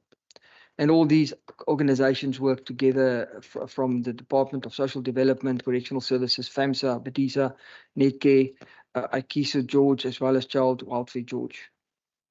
Then in terms of the dignitaries that visited the site, right from the President, national ministers, provincial ministers at various times during the incident did visit there. did provide us their support, did speak to the family members. And I think it's very important for everyone to know that we are doing what we can with the resources on hand, and everyone was supporting the families and everyone on that site. In terms of the response and the rescue, I think my colleague will be speaking. Good morning once again. So I've placed some quotes in this presentation. I think it's important because in any disaster or major incident, these officers mentioned here, they are the first response. They are the most experienced with all the expertise handling these incidents. And I thought we'd put a touch on their experiences on this. The first one, 1,000 things run through your head, said George Municipality Fire Chief Mr. Niels Barnard here. Was it just a structural collapse of one wall? Was it a collapse of the whole building? It's only when you reach the disaster site that you can see what has really happened. Years of training and experience kick in when you get to such a disaster. With his 36 years of experience at the fire brigade, Barnard has never before experienced something like this. Even in the Western Cape, we have never experienced a tragedy of this scale before. Years of training and experience kick in when you get to such a disaster. I repeat it there, even in the Western Cape. And I move on to another experienced member of the fire brigade services in the Garden Route, plus 30 years experience on receiving the call and response. It felt unimaginable for a building to collapse in George. Upon arriving on scene, the screams and people running in different directions were overwhelming and emotional. It became a case of who do you help first? Triage. However, in a matter of seconds, your experience and training kicks in, and soon you apply triage. Deputy Fire Chief, GRDM Fire and Rescue Service, Dion van Wyk.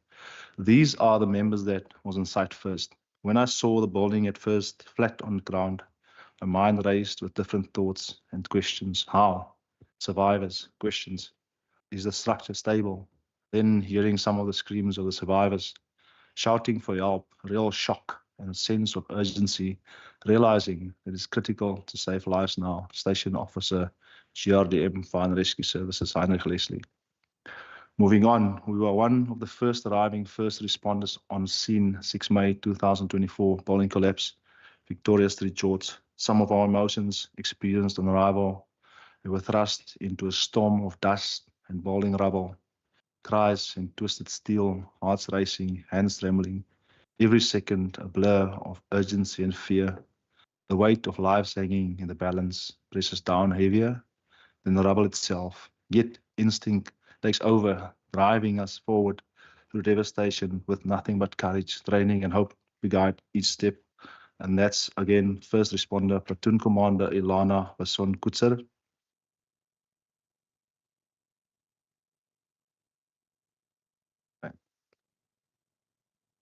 It's another slide. Sorry, just struggling with technology here.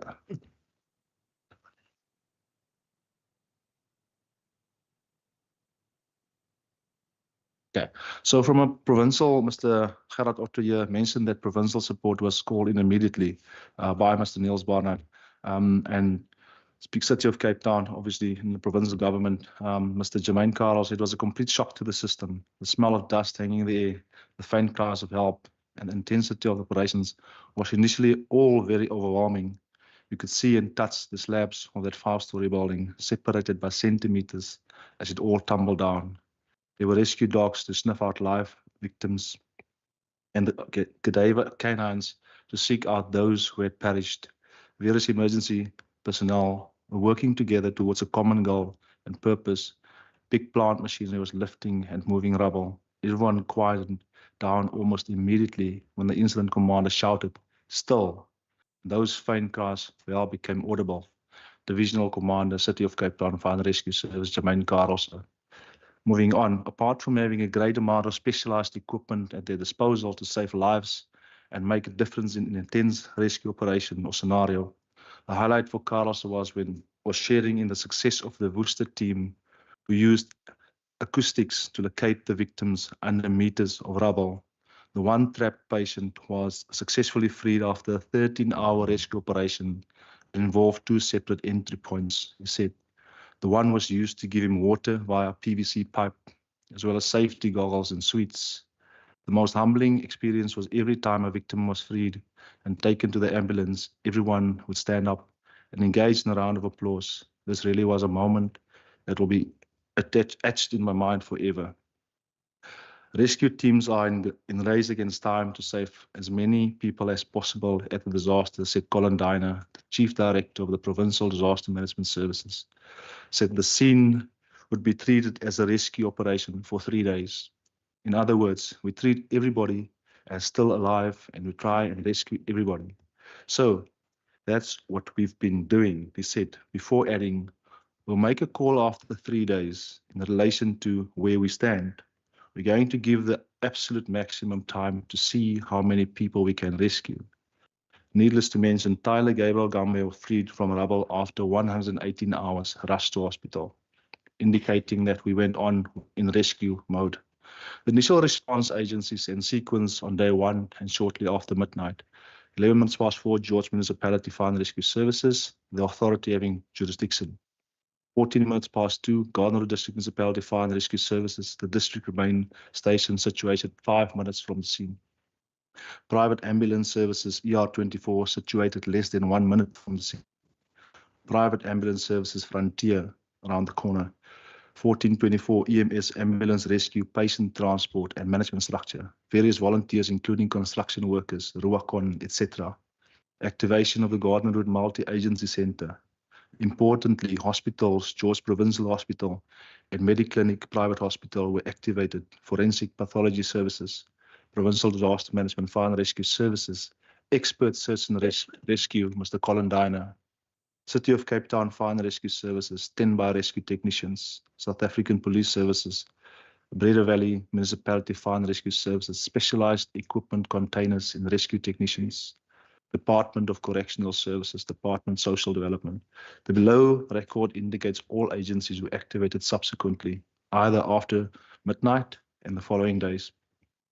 I'm not going to go through that. I think Gerard has mentioned that in his presentation. So structures and systems implemented. On-site forward command point, first response established the forward command point, George Municipality, located in identifiable and accessible place adjacent to the incident site, from which the incident commander initially aimed to provide for initial operational incident command, incident information collection, and situational awareness. I think Gerard has mentioned about the JOC and later the MAC, but it was so important for the expertise to be very close on site because this was a very delicate incident. As you heard, a pancake collapse, a very severe collapse, the most severe collapse. And then the MIMS, Major Incident Medical Management and Support Plan, invoked due to the number, severity, or type of casualties or the location of the incident and the requirement for extraordinary resources. Then we have the methane. Methane is now the recognized model for passing incident information between services and the emergency control centers. This was reported by Emergency Medical Service Rescue. Major incident declared, exact location, type of incident, hazards, excess, number and type of casualties, emergency services present and required. And then NIMS or ICS, National Incident Management System, or All Hazards Incident Command System, the common term in South Africa, and system adopted in the Western Cape by the Western Cape government.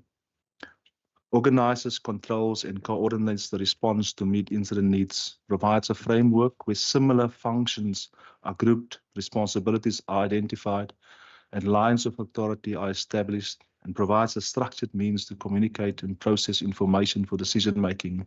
The ICP, Incident Command Post, was imperative to implement early on day 2 to further organize, control, and coordinate the incident close to the site. There's just a picture of what the incident command structure looks like. It's a very coordinated structure where you have your incident command. So generally, you would have your fire chief in an incident command or MAC. But for this type of incident, having said incident command post was close to site, the expertise, minute on the minute information, decision making was imperative, and I think it worked well. And then there's obviously on site, there's the visions. You can't just rush in. Obviously, in the beginning stages, you rushed in. Everyone rushed in because you want to save lives. But later on, obviously, it gets more structured. So you have your divisions with Alpha, Bravo, Charlie, Delta, Echo, and Foxtrot where team leaders, rescue technicians, firefighters, safety officers, and perimeter control were designated to each with roaming sensor cameras and acoustic devices available upon detection of voice audio. And then the challenges of a multi-story structural collapse, the methodical process required, a balancing act between responder safety, rescue and recovery, and the race against time in a pancake collapse, stacks of floors on top of each other, unstable structure, victims trapped beneath multiple layers of debris, subsequent structural disintegration, responder entrapment, impacted retaining walls, which was a huge concern. Also, the adjacent flats, backfill, had to be backfilled, the structure to ensure that subsequent and exposures does not get impacted. Exposures, chemical inhalation, asbestos, there was asbestos roof just next door that got obviously damaged, and obviously asbestos is very dangerous for inhalation. Exposed wiring, sharp edges of steel, weak and unseen voids. It required a careful and precise methodical effort of firstly drilling, cutting, grinding, and removing of fine debris. A mammoth effort at first, implementing specialized penetration equipment, aided by cameras and innovative technology in the form of an acoustic search and rescue device, which is used for seismic sensors and cameras. A civil and structural engineer from the Stellenbosch University were activated early in the rescue mission for expert guidance on science and behavior of the slabs as it set further. By setting, I mean, obviously there's weather. In the day it was hot, in the evening it was cold. So obviously that layers kept on going down. Also with a continuous movement, as I'm saying there. A local civil engineer of the local municipality, George, was part of the rescue mission throughout. And the initial success in the subsequent tedious yet timeous and careful rescue and recovery process. Within the first 4 hours, 22 victims, 20 rescues, and 2 recoveries were accounted for, which is a crucial early stage of a building collapse, and local responders, including the local municipality, district municipality, and emergency medical services, rescue personnel, as well as assisting volunteers in the field of construction, needs to be commended. The next 18 hours were equally crucial, with a total rescued 24, and unfortunately recovery up to 6. Part of the rescue missions included sense detection of voices, an 8-hour rescue mission of one lady, a 13-hour rescue mission in time years other. As time went on, a call had to be made to bring in and apply heavy-duty equipment in the form of cranes to break up and to remove the heavy-laden slabs in an effort to speed up the process of further rescues and victim location. This process was applied with utmost precision, as alternating spotters were employed to watch the operations of the machinery throughout, as well as rescue dogs screening the area of operation first. Now, Gerard has mentioned the operators of these machines. So you work with dust, you work with rubble. So as you work, the wind blows and the vision gets impaired. So we had spotters on that mouths of that machines at all times. This is the last paragraph, last sentence. Just go back. Right. So I'm saying during this process, a miracle rescue was made on the perimeter of Division Alpha on day 5 through continued efforts by rescue workers. This lifted the spirits immensely. Certain rescue, just a few pictures. Assistants were dispatched from Worcester, Brewer Valley, as well as City of Cape Town, with a fully equipped structural collapse cache and 2 rescue. And there's more pictures of the rescue mission. I must also say the national government disaster management also had 2 officials there in our ICP. Rescue and recovery efforts progress. Measures on site, 6 May, 8 May, 9 May. As you can see how the site started clearing up, 10 May, Saturday 11 May, Sunday 12 May, Monday 13 May, Tuesday 14 May, Wednesday 15 May, Thursday 16 May, and then Friday 17 May. Highlights from an on-site rescue perspective. Translators. Construction sites has a diversity of nationalities, and firefighters able to speak African language were able to communicate to some degree with entrapped victims where possible. The rescue efforts require a variety of skill, training, experience, strength, and especially operating the heavy handheld tools with strenuous operations with firefighters who were able to assist with seamlessly. Work to rest ratios were prioritized. Nutrition provision were an immense motivation to rescue and emergency personnel in intense operations. Seamless collaboration between on-site agencies, which ensured no injuries were recorded on the site. The mixture of expertise afforded the ability to complement each other with ideas innovated, including personnel feeding victims water and snacks through pipes. The various volunteers from neighborhood watches, construction workers and other, staying day and night and assisting with rubble removal by forming long lines passing rubble from hand to its designated points. Every rescue was applauded with compassion, excitement and joy, which ensured further motivation to stay in extended rescue mode and, of course, the resilience of the victims themselves. A systematic approach, i.e. incident command system, is imperative for managing these complex incidents. And then Gerard will just deliver the special word of appreciation. Oh, thank you. From our side, I think we want to just, first of all the stakeholders that was involved, we want to say without everyone's involvement, this would have been possible. The accurate information that was reported to the MAC made it possible for us to provide that information on our communications platforms. So we want to thank the information that came from on-site, as well as other information provided by the communities. We also got that voice clips and all the clips of on scene, what happened just before. The coordination by Gift of the Givers, as well as Love George, providing assistance in terms of all the agencies, and I'm not going to mention them because I'm too worried that I might miss out one. But this was actually a whole of George and a whole of Western Cape approach, which made this efforts commendable. And I think in that regard, we need to thank everyone that was involved. Thank you.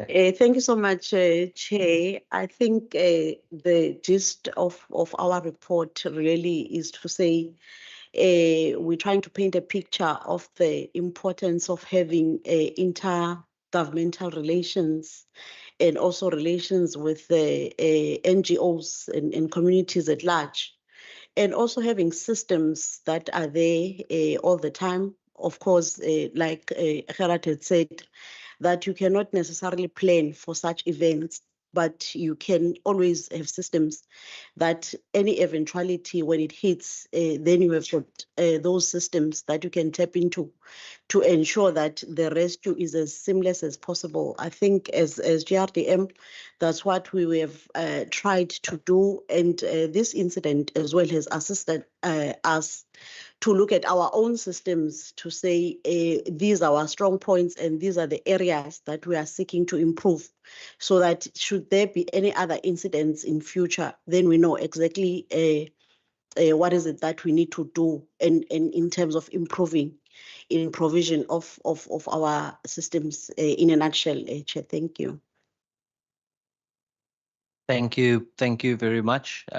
Thank you for the presentation. I must say it's quite looking at the pictures again and thinking we're 12 months down the line. It is it takes one back quite a bit. We are now going on to the George Municipality presentation, and then we'll handle questions thereafter. So Mayor from Brandes and Councillor Kate, I don't know if you want to give introductory remarks and then just introduce whoever is going to do the presentation. Thanks. Thank you very much, Chairperson, for the opportunity, and a good morning to our Minister Simmers, honourable members, Executive Mayor, councillors, and everybody here in the House.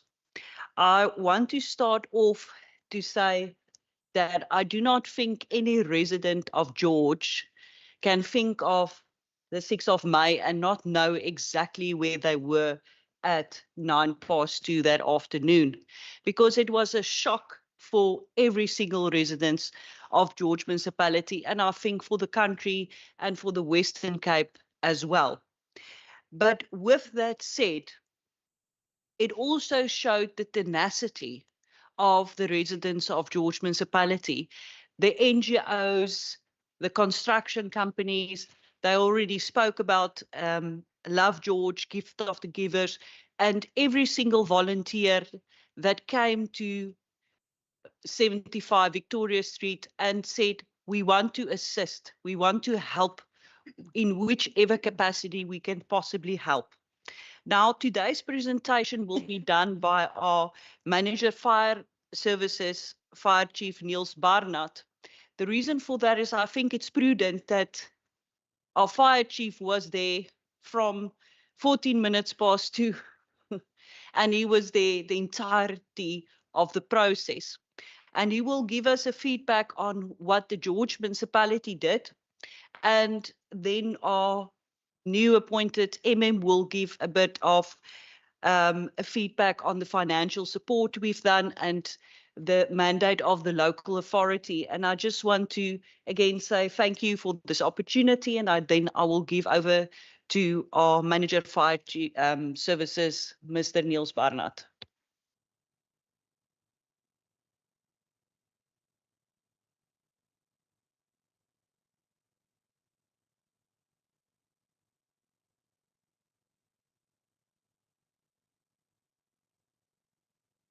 Good morning again, everyone.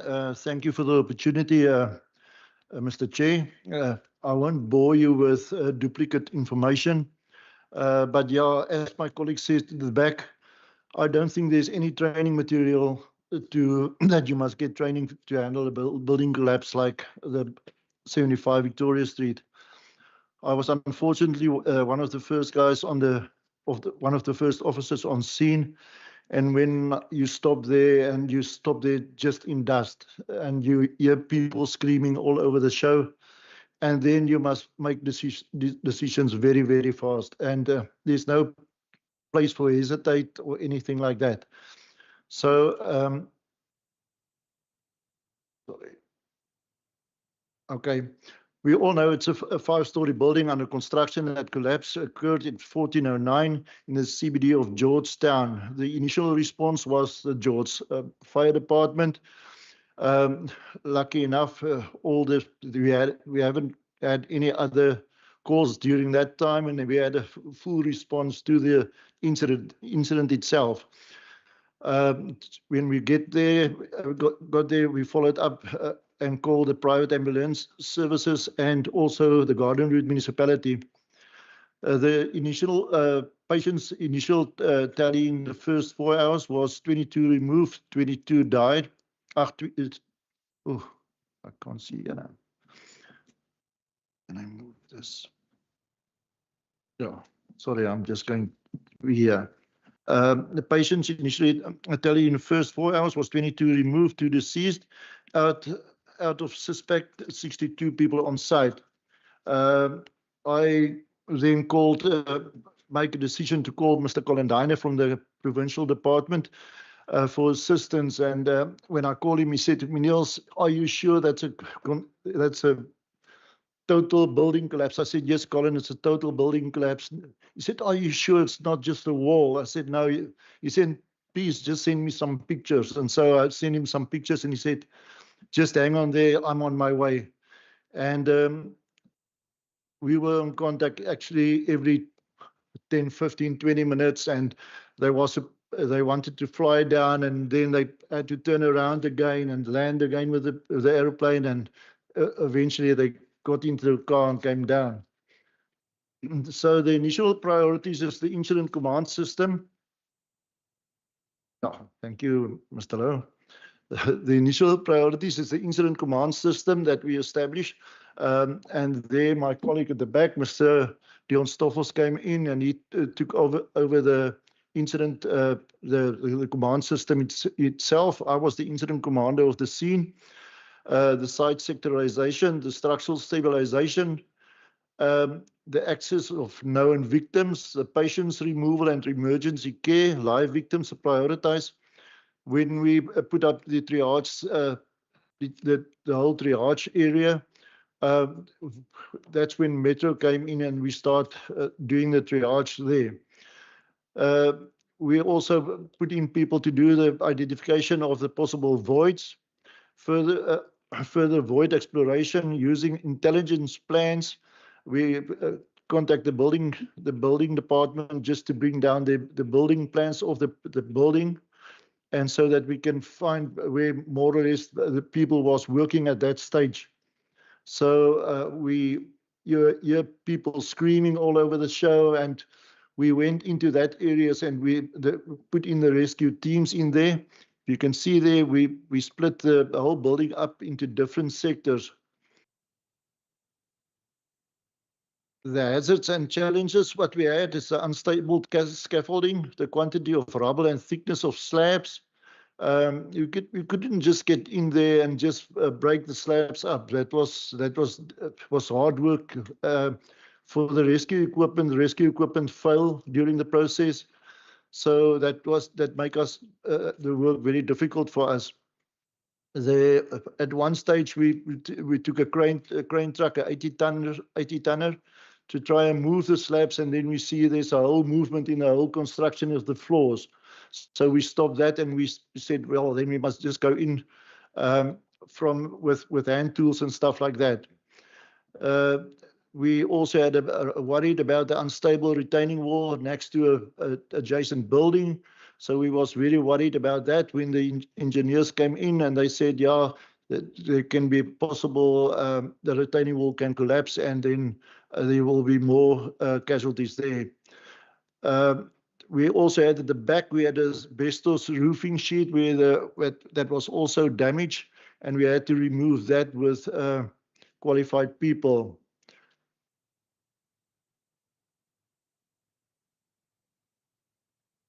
Okay, the rescue extrication rate, you can see there in the first 4 hours, there was 22 rescues and 2 deceased, bring us a total of 24, day 2. The 7th of May, we had 8 rescues, 3 DOAs, brings up the tally to 35. So it carries on right on till day 11. The last DOA that we took out was on day 9. And that brings up the total to 62. Okay, the final count of people rescued was 34 and 28 bodies recovered. Okay, the incident stats, the life rescue success rate was 54%. I think Colin said that's one of the nicest things that ever happened to him, where the victim rate was such a great success. More than 140 rescue workers and more than 1,200 civilian volunteers were a part of the incident. Okay, sorry. Okay, we had worried at the time that we had too many civilians on the scene. Because we couldn't, people just came into the scene. There was security and stuff like that, but when you get to the people, they just getting in. They haven't got any reflectors on and that. So that was a little bit of a worried for us. And here from day 3, 4, we tried to scale down on the civilians, the volunteers, and just go over to rescue workers. The George municipality spent more than 8 million rand on the incident. The total cost of the incident include expenses of other organizations, but excluded hospitals cost is over 12 million. An estimate of 6,000 tons of rubble and building material was removed from the site in 11 days and 1 hour. The George Municipality Communications Department reported 2,302 news clips for the month of May. Information derived from contracted news clip services. About 2.4 billion views of media materials linked to George Municipality and the Victoria Street building collapse were reported. The positive matters, the cooperation of so many different organizations and entities. So we can see there, when we get together, all of the Western Cape, most of the Western Cape, City of Cape Town Fire Department and also Brede Rivier Fire Department, with all the metros and people that came down, we see we can definitely work together and make a success of a rescue like that. Assistance of the public and non-emergency entities, the cooperation and support from various George municipal departments to assist the fire department in managing the logistics of the incident. What was very positive for us is that most of the senior personnel in the municipality was on site. So if we need something, we can just speak to them, and we had everything we need was there. And I think that was a great success, that lead to a great success for that building collapse. The high rate of life rescues, it's 29 persons, the initial 34, however, 5 deceased in hospital. The miracle, as Mr. Otto mentioned, Gabriel was rescued 118 hours later. The biggest building collapse in the country's history was concluded in 11 days and 1 hour to mitigate the health risk to workers and the surrounding public. In the beginning of the building collapse, I was very worried. Dr. Gratz came to me at one stage and she said to me, that was the first day.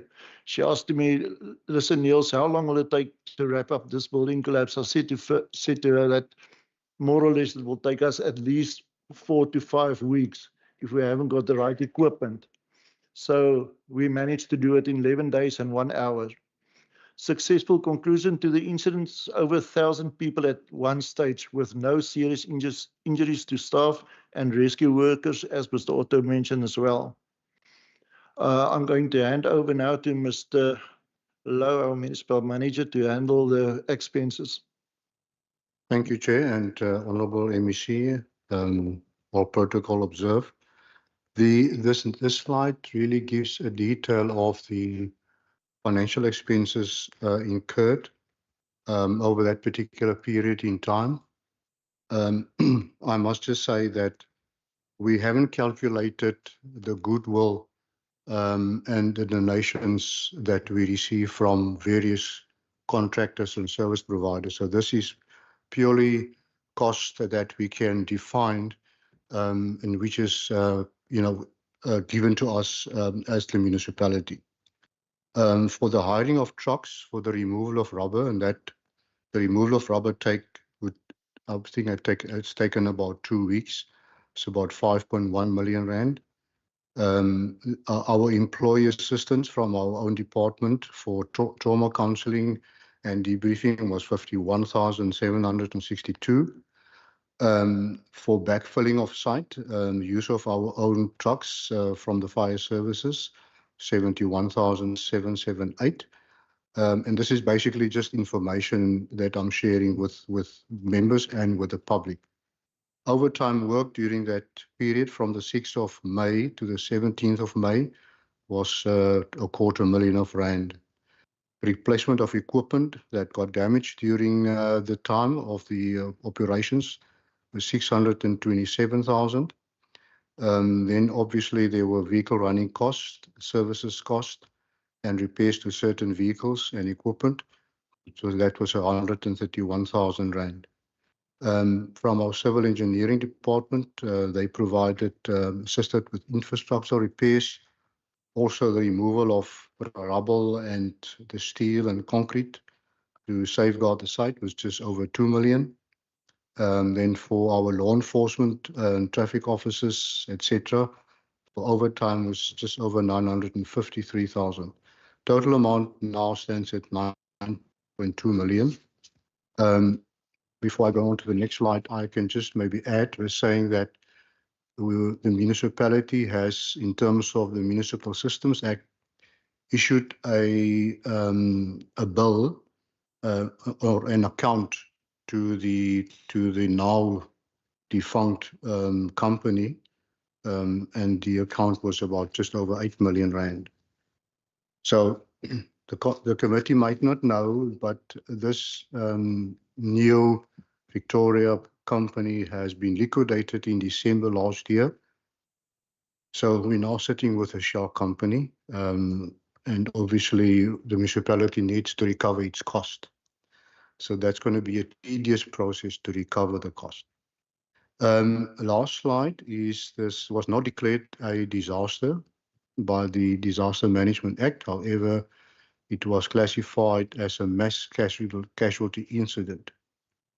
The fire brigade, in association with the Garden Route Fire Services, responded in terms of Sections 83 and 84 of the Municipal Structures Act, the fire brigade, and we operated under the fire brigade's services, which proclaimed and which authorized us to save lives, protect property, and to protect the environment.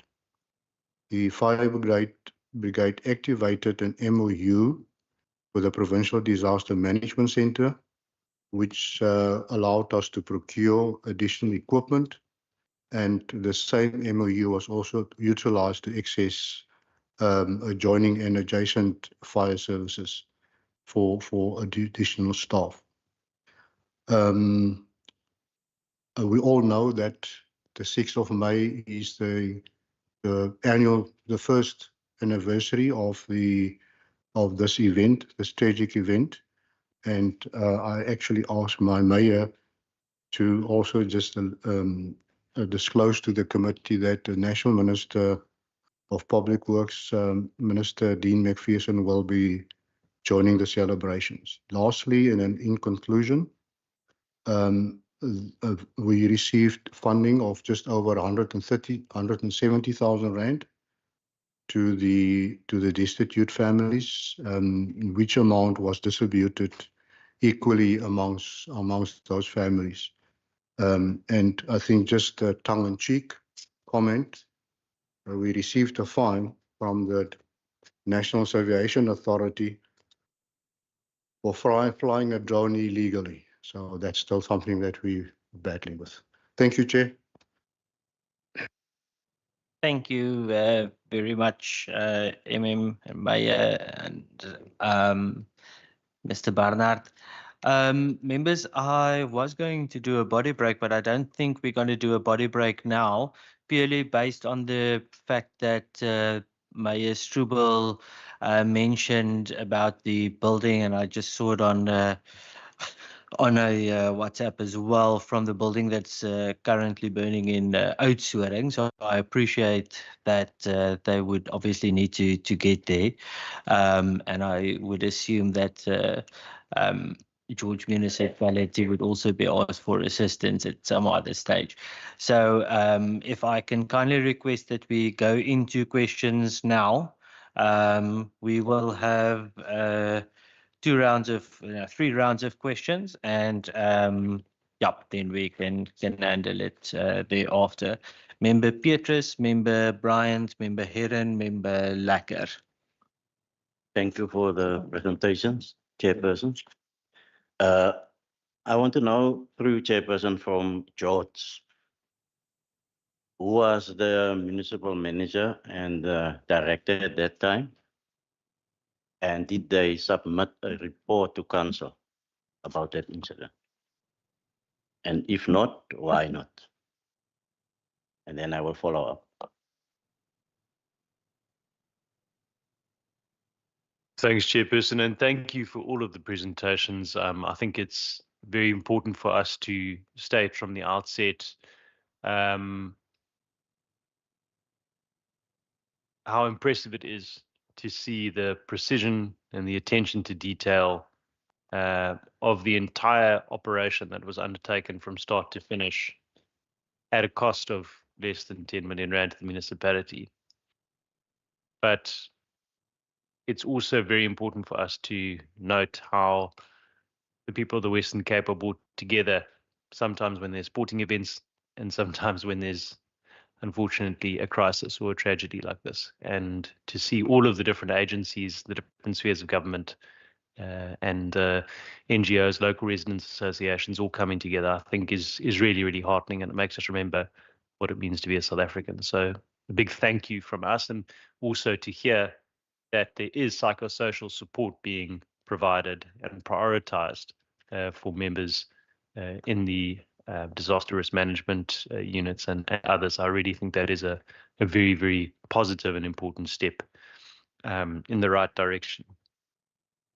Just a couple of questions, points. The first is, it was mentioned on a number of occasions that there was this contractor involved, the company responsible, and we've heard that all of the other agencies were present on site from the beginning.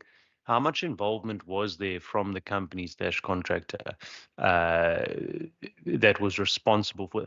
Were they present on site at the beginning? Were they engaging at all with yourselves as the responders on a regular basis? I'm just interested to find out what their involvement was from the outset. And I know you have mentioned, Municipal Manager, Chair, through you, that the company, is it New Victoria, did you mention? Yeah, is now a shell company. Do we know who the directors are or were? Is that public knowledge? And I'm not sure whether that is something that needs to be protected, but I would be quite interested to find out if we have those names. You mentioned that 16 of the 34 people who passed were South Africans and the rest were foreign nationals. Those foreign nationals who passed, were any of them employed? I know this is perhaps a question that you might not be able to answer, but I'm just wondering whether or not their employers were contacted or were also involved during that process. Obviously, I'm not sure what the legal status of all of those foreign nationals were, but just wondering if there was any involvement from their employers or potential employers. And then I think just two final questions. The first one would be perhaps to the mayors and to the other responders. Did you feel at any stage during the process that there was an absence of support from the provincial government, the provincial authority, a breakdown in communication, or that you didn't feel that you were getting the support required? And then finally, has any body from the delegation present been privy to the preliminary national report, seen anything of that, or given any input? Thank you. Thank you, Chair, and thank you to the two municipalities for the presentation and for the work that you did after the disaster that happened on the 6th of May. I have a number of questions. I think my first question, or most of my questions, are actually directed at the municipal manager and maybe the executive mayor of George. The national regulative compulsory standards places the obligation for building control with local authorities. It says the national building regulations are implemented and administered by the local authority. And the Act requires that any person who wants to engage in any building activity must first get written approval from the local authority's building control officer. The building control officer will request the submission of building plans and also monitor the building process during construction. So what investigation, first of all, what investigation, if any, has the George municipality done regarding your internal controls in implementing the compulsory standards and in complying with the National Building Regulations and Standards Act? And what is the outcome of any investigation that you've done, and have you brought it here to share with us? Then, in terms of the National Building Regulations and Standard Act, you, as a local authority, need to appoint a building control officer, or you can share one with another municipality. So do you have building control officers approved? Are they properly qualified? And do you share them with any other municipality? And then in terms of Section 6(1)(c) of the National Building Regulations and Standard Act, the building control officer is meant to conduct these inspections that I referred to earlier in order to enforce the compulsory standards. So was this building inspected by the building control officer? And how did the building control officer report on what he or she found? And if the building was being inspected as expected by the compulsory standards, or to ensure that the compulsory standards are being implemented, how did this building collapse if it was being monitored as your local authority, as the local authority is obliged to do in terms of the law and the regulations? Thank you.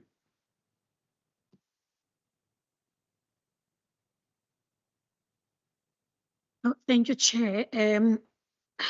Let me first welcome the presentation from all parties that have made presentation, but also, Chair, I will do this by further requesting for the 2 letter reports that were made, because we don't have them. I would have loved to engage on the issues that were highlighted, but without having anything written, it's going to be a futile exercise to follow. But Chair, let me first pose a question. Having noted that there were a number of foreign nationals that were identified to have been, some of them, victims of the disaster, I want to ask Chair one, assuming that this was a private sector initiative, was this company registered with any associations, be it the Builders Association or the Employers Association? And what are the laws that are regulating the employment of people in their type of work? Besides the labor laws of South Africa, and what is entailed in their own association of the Private Builders Association. Also assuming that they are registered with that association. The Western Cape, blah, blah, blah, Builders Association. I will Google for it now. Then to Chair, I want to get a distinction between a disaster and a mass casualty incident. What is the distinction? And does that include the resources that are then further plowed by the various government institutions when such happens?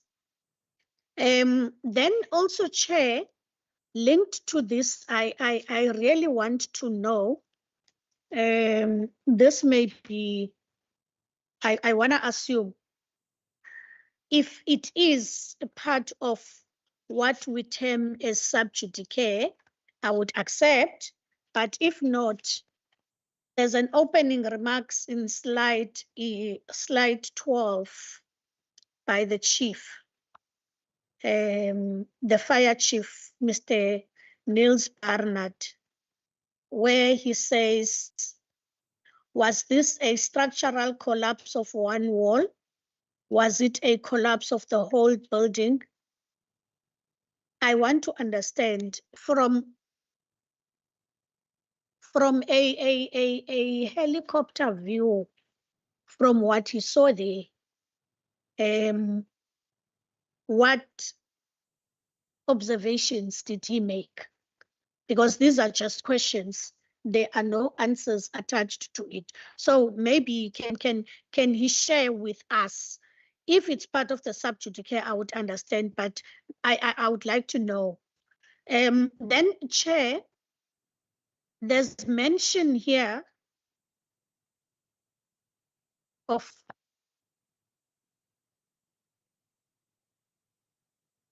the private sector ambulances and costs. Exactly who is going to be held liable for the costs that have been incurred by government in the execution and the rescuing process of those people that were affected? Is it part of the broader investigation and the determination would be made thereof, or there are systems in place to attend to that? And maybe lastly for now, Chair, would be in terms of the compliance as a municipality. I think I'm going to latch on Member Aaron. The compliance part of it, what exactly is expected out of the private sector building? And what is the responsibility of the municipality when such is being submitted to the municipality by the private company and those responsible for building? Can we just be taken into confidence exactly what it is that the municipality expects and where such adhered to by the company? And maybe because I'm struggling, what was the name of the company?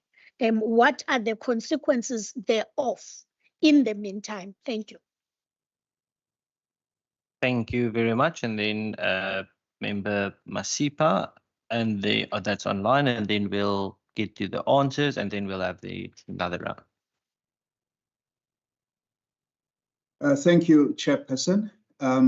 Really, from my side, I would like to extend our heartfelt gratitude to all our colleagues from George for their exceptional response to this recent disaster. Your presentation was brilliant, and brilliant work as well, and dedication have not gone unnoticed, colleagues. Thank you really for your outstanding work. Just, Chair, on a follow-up question that I wanted to have to Minister Simmons. Yeah, it's really a comment and a question. So I just want to really make this point very clear. For members of this committee, which is a multi-party committee and obviously include us, to insist on obtaining a report that is with the police, for me, really personally, I feel it will be problematic. Members of Parliament will be setting a new precedent. Once a case has been opened, it becomes a sub judice matter, which prohibits public discussion. I want to be on record, Honorable Chair. I believe that insisting on acquiring this report will not serve the interests of this House. Therefore, my follow-up question, Honorable Chair, am I correct in my understanding that the report is with the police and that it was the government of the Western Cape that lodged the criminal case? And I will really like Minister Simmons to be on record in terms of really clarifying this matter. I'm asking this question because I'm concerned about the implications of further interrogation around this particular report that members have been really calling out the report to be made public. Thank you, Chair. Thank you, Member Masipa. I think I have already spoken on that we will handle the legal opinion that was obtained. We will handle that through our resolution through that mechanism. So in the order, George Municipality, and then if there's any comments or questions that was directed to the district, and then to the department, if there's any supplementary comments. Thanks, Maya. Thank you very much, Chairperson. I will start with the question from Member Petrus. The previous MM of the George Municipality was Dr. Michelle Gratz, and the previous Director of Planning, Human Settlement and Development was Ms. Lauren Waring. You asked about a report. Now, in December 2024, last year, we had an item served in council. It was in open council, so it's no secret. And the report read that the former municipal manager resolved that the George Municipality should undertake its own technical investigation into the incident. And above that, get a legal opinion about our compliance regards to the building, what is our compliance regulations according to that. Now, if you look at the technical investigation, it says that decision was informed by two primary considerations. One, local responsibility. As the tragedy occurred in George, it was deemed essential for the local authority to conduct its own fact-finding exercise in the best interest of the town and its residents. Point two, potential litigation. Anticipating that George Municipality, as the responsible local authority, might eventually be implicated in litigation, whether justifiable or not, it was considered prudent not to rely solely on information gathered by external parties. So to this end, EDS Engineering Design Services, a firm of structural engineers based in Pretoria, was appointed to conduct an investigation into the causes of the collapse. Their investigation included an on-site assessment during the clearing of the site. I have not received this report as yet. We did follow up prior to coming to this engagement about this report. It was said to us that we will receive it urgently, and we hope as soon as we receive it, we will definitely bring it to council's attention before we take it anywhere else as well. We are also in consultation with the police services if they want anything in that regard. The second report was also done, and it was done by the municipal's panel of attorneys to obtain a legal opinion. The scope of the brief included analysis of the National Building Regulations and Building Standards Act, as well as the regulations promulgated thereunder. And the legal opinion concluded that Section 23 of the National Building Regulations and Building Standards Act provides statutory protection to the municipality against liability for losses incurred during the construction of the building, provided the building plans have been duly approved by the municipality. This comprehensive approach underscores the municipality's commitment to transparency, accountability, and proactive risk management. When we look at this legal opinion that we obtain, it must be read in connection with the technical investigation that we've been doing. So the full report, we are also planning to bring that to council in due course as soon as we receive the technical report.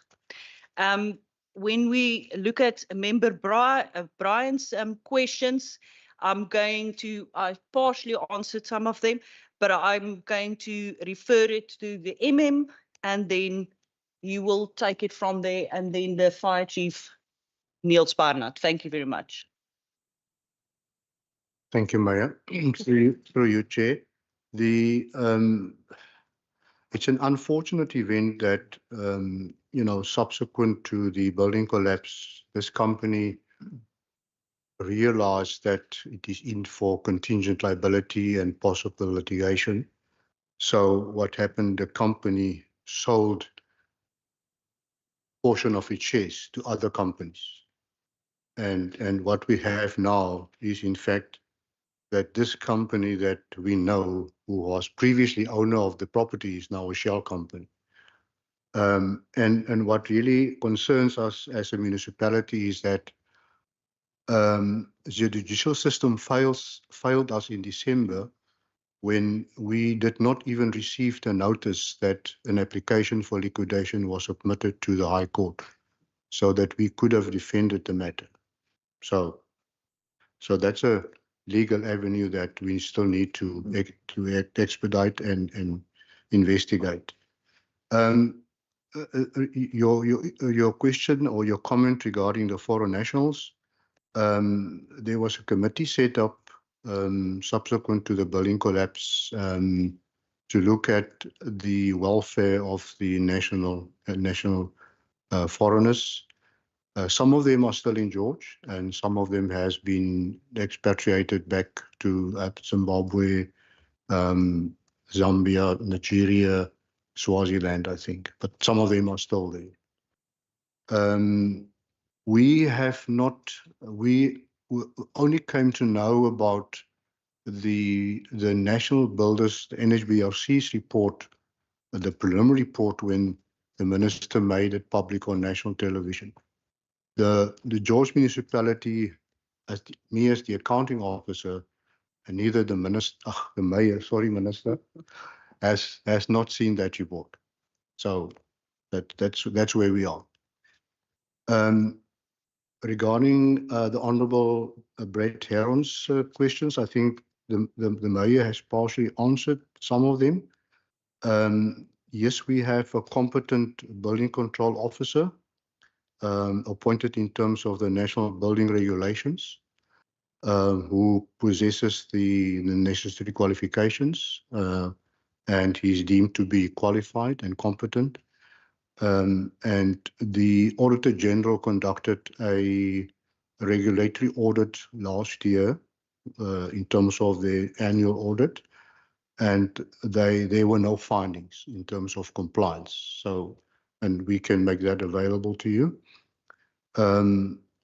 This report has already spoken about and addressed the issue of compliance, and the legal opinion also confirmed that the municipality has actually complied with the national building regulations. Then the question about from the ANC member at the back there. Unfortunately, this is a independent private development. When it comes to the appointment of staff and vetting of their workers, it does not fall within the ambit of the municipality. So we would assume that when the Department of Labour does its regular inspections, it would also confirm and perform a vetting exercise when it comes to skills of the different labourers. The National Home Builders Regulatory Council also plays an important role, and we don't know what their assessment yielded at the time when they conducted the inspection. My friends here, my colleagues here will answer the question regarding to why was it declared an event of mass casualty instead of a disaster. And then the cost incurred regarding who is going to be held liable.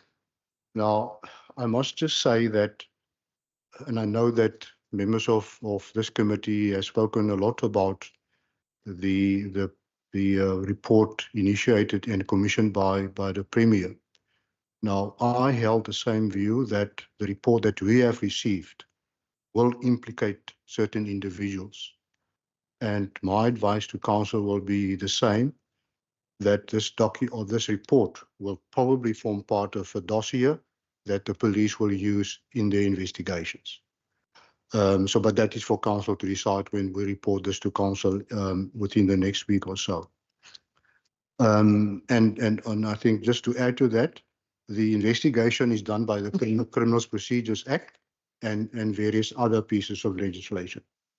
I think I've covered most of the questions. Thank you. Just the one question.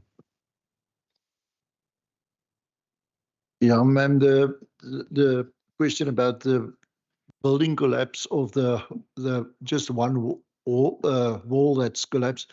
That was just a thought on my way to the building collapse, because I received, I think, 15 calls on my way to the building collapse, and people phoned in and said, yeah, it's just a part of a wall that collapsed, and others said it's a complete building collapse.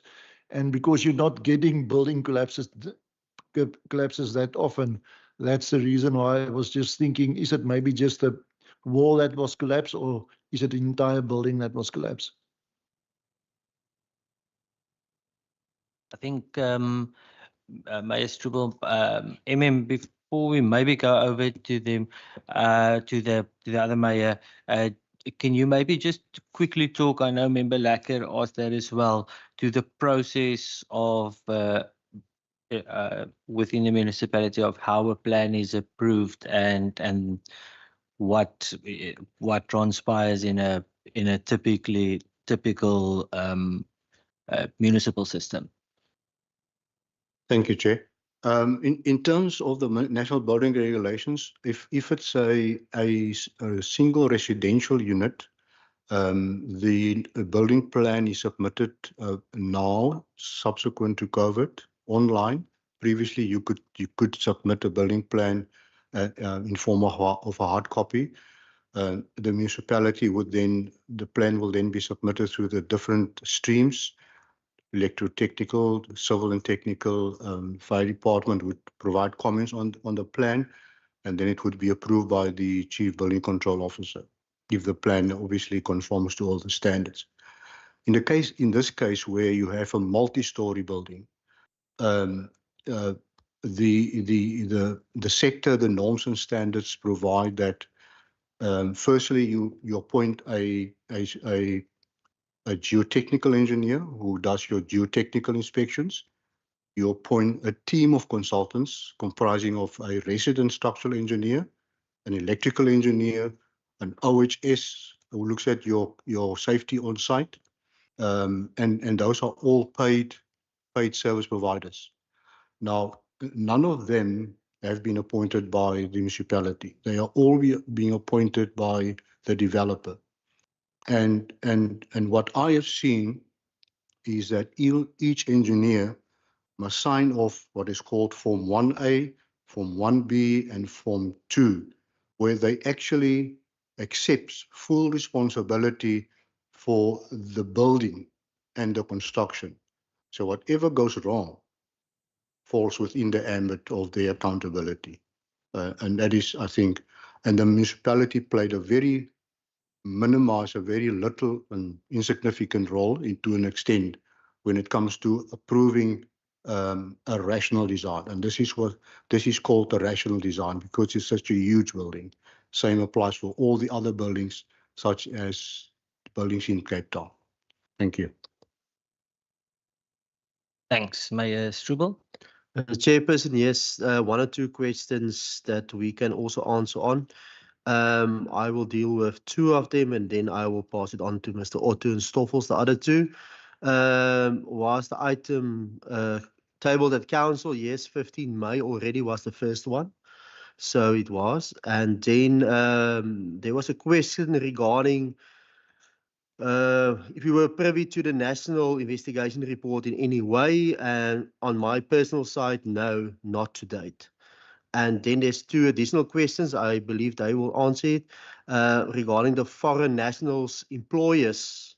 Were they involved and in any way? And then there was a question also on was there any absence of support in any way? Let me just deal with that. Thank you. Honourable Ministers, yes, from my side, I can just indicate, first of all, on the question of the contractor and subcontractors, they were from day one available and willing to assist.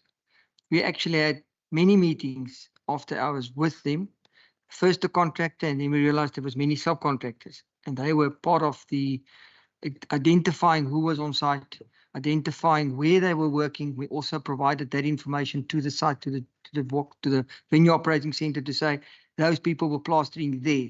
They could be in that part of the building during the pancake collapse where they should be. So they were part of it all the time. In terms of mass casualty or disaster, also had a lot of questions. Why didn't we get more people to come and assist? Remember, there was one building. It wasn't an earthquake with 100 buildings. So you can only fit so many rescue staff in one area. In terms of when did this become a disaster, if it exceeds your capability or the capability with the resources that you got on MOA or MOUs. So it never exceeded the capability. We didn't have to activate national resources. We didn't have to activate wider than what we had available. If it was 100 buildings in an earthquake, surely it would have been a disaster. But this was identified by the George Municipality as a mass incident. And in terms of the Disaster Management Act, it's clear to say they can remain the primary responsible agency, but we will assist from the district side. If they fail to, we would have obviously taken over, but they were caping, managing, and we were providing assistance throughout the Then in terms of the report, no, I've not seen the report. I've just read about it in papers. We have not seen the report at all. Absence. And then just a question with regards to the assistance from other department, provincial and national, if there was a absence or if there was, if you, yeah. Okay, yes. Right from the onset, remember this was a crime scene. So we said to the police, actually, they should be the lead authority because it's being a crime scene, and they indicated at the first evening meeting, we should lead at the MAC, and they will provide all the assistance required from their side, from a national perspective in terms of SAPS, and that worked. They were present 24/7 for the whole duration of the activation of the MAC, and all other provincial departments that we required information of was present. So it was, and it was senior people that could take decisions. That is so important too. When you activate your MAC, if you've got somebody there that can't take a decision there and first has to refer it, it makes it very difficult. But we had very good support of all departments. Thank you. Thank you very much. Minister, any comments that you would like to make?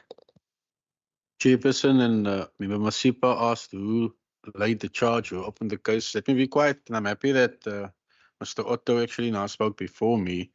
We need to understand that within a few hours after everybody realized the scale of what was happening on that site, the police were there, General Particular and the senior team were there, the Premier and Minister Provincial were there. I joined them a day or two later. Given that the scene had ultimately now become a crime scene, SAPS played a very massive role, and which is why from the 6th up until the final day, my department played a key part. So who laid the charge? I cannot answer that to the standing committee because that was a crime scene in effect from the 6th of May 2024. SAPS are tasked with criminal investigations or dealing with crime scenes.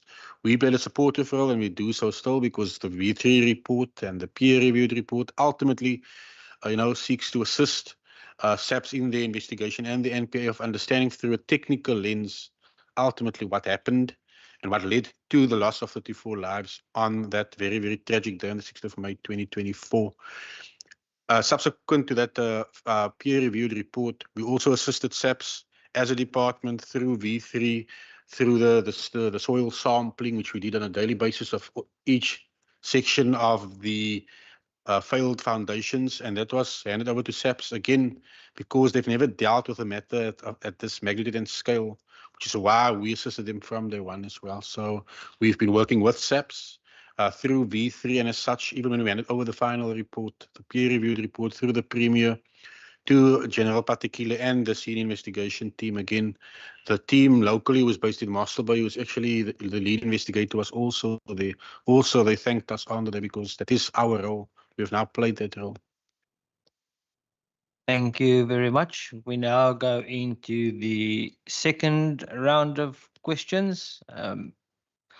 Member Petrus, Member Murray, Member Brian, Member Heron, Member Lacker, Member Said. Chairperson to both the municipalities, did they give evidence or did they have in-person sessions with the investigators or province? And did they submit all this evidence or this information to that investigators?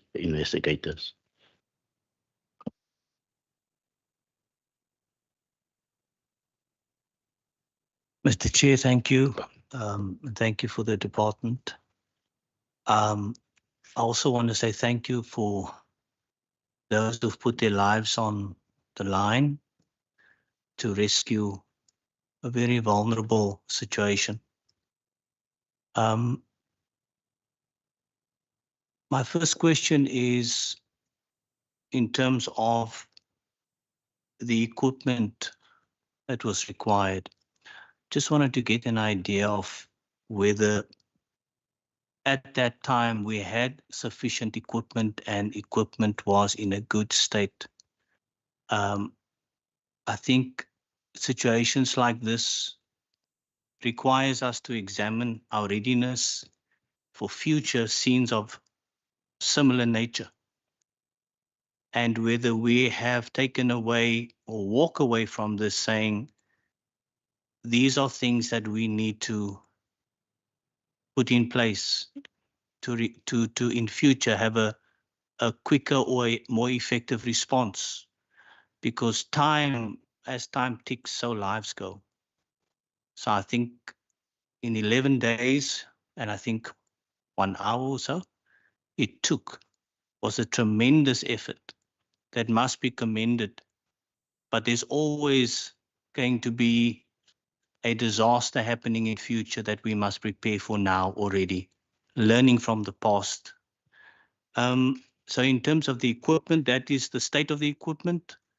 Then in terms of ambulances, we know that the Western Cape, we don't always have ambulances available. I wanted to just know in terms of whether that was an issue during the rescue operation, if there was any shortage of transporting people to hospital. And then in terms of the backfilling of the site with gravel. Now, the site is, like the minister says, a scene of the crime. I just wanted to understand who took the decision to fill the site with gravel, or because that decision had to be taken at some point, and when was that decision taken and when was that actually done? Because obviously the police will have to investigate this particular matter. And I think that that could have affected the effectiveness of the investigation. Then in terms of, Mr. Chair, if you will indulge me, in terms of the building plans that was approved, according to the national minister, it was only approved after the building already started. They started building already. So I wanted to know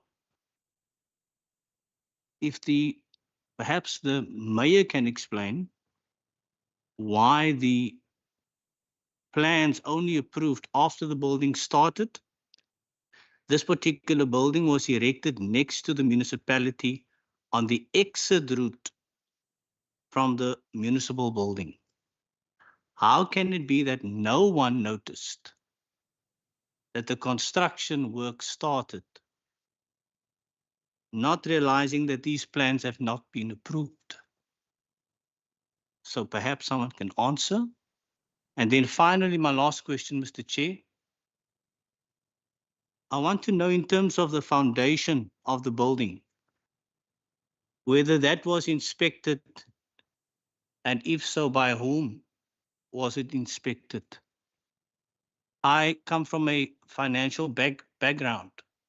Now, I know that in the banking system, normally, before next phase of development, there is a signing off that must be taking place at every stage of development.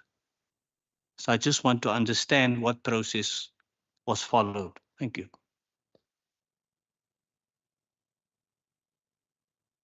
Thanks, Chair. The first one is just a follow up again in terms of this company, which is now a shell company, and the previous directors. I know that there is, I'm sure, a aspect to this within the SAPS investigation, but I just want to find out if the MM or the mayor or anybody is aware the directors of this company previously, are they South African? And if so, are they still located in South Africa physically? I just, what I'm sensing is there seems to be quite an obvious lack of accountability from those involved. And they have disappeared into the background, so to speak. And of all of the people who tragically lost their lives, and all of those involved in saving those who survived, there is a certain faceless aspect to the company that was involved in the original construction. And then just secondly, in terms of the costs, the most expensive line item was the hire of the vehicles for the moving of rubble, which was just over 5 million rand. I mean, that's understandable that, you know, that was required. I just want to find out in terms of the fleet within George Municipality, how many of the George vehicles were used for that process, or was it entirely a privately contracted endeavor?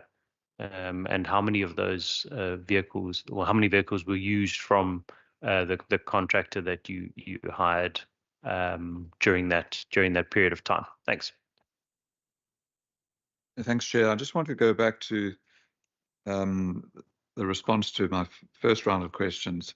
And the Mayor of George indicated that a firm EDS had been appointed to conduct an investigation into the cause of the collapse of the building. I think that's what Mayor van Brander said, but that the report is not yet ready. And then the Mayor said that there was a legal opinion from a firm of attorneys, which was I guess a preemptive opinion around whether the municipality bears any potential liability, financial liability, I would assume. But I am a little confused because the national building regulations and the implementation or the regulation of the compulsory standards is basically in the hands of the local authority in order for there to be an independent assessment of what's going on a building site. The purpose surely is for the building control officer to inspect regularly to ensure that the contractors and the construction companies and the developers are not breaching the building regulations or the building standards, because they would be the ones incentivized to make breaches, and the building control officer is there to protect the public and to impose regulations. So in light of that, I don't understand the comment that the legal opinion found that there was that the municipality complied with the national building regulations, because a building collapsed.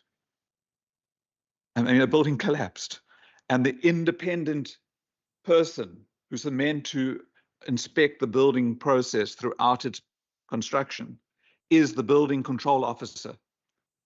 So how do you have a legal opinion that says the municipality complied while you're still waiting for the engineering, EDS, I assume is an engineering company, for them to assess what happened, as you said, what caused the collapse? How do you have this legal opinion that says you complied when you haven't yet got the technical report that says what happened? Did the building control inspector conduct the inspections, or building control officer conduct the inspections? What kind of inspections were conducted? Were they conducted at the right phases? Was something, if the building was not being constructed in compliance with the compulsory standards, why was that not picked up? Why was the building site not shut down? There's a whole lot of unanswered questions, and I find it premature, I would say, for the legal opinion to conclude that the municipality complied. Thank you.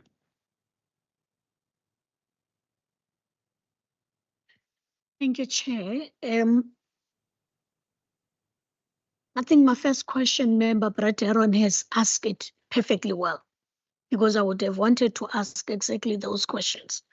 But maybe on top of it, Chair, we really need to explore and look into this in a kind of mathematical way.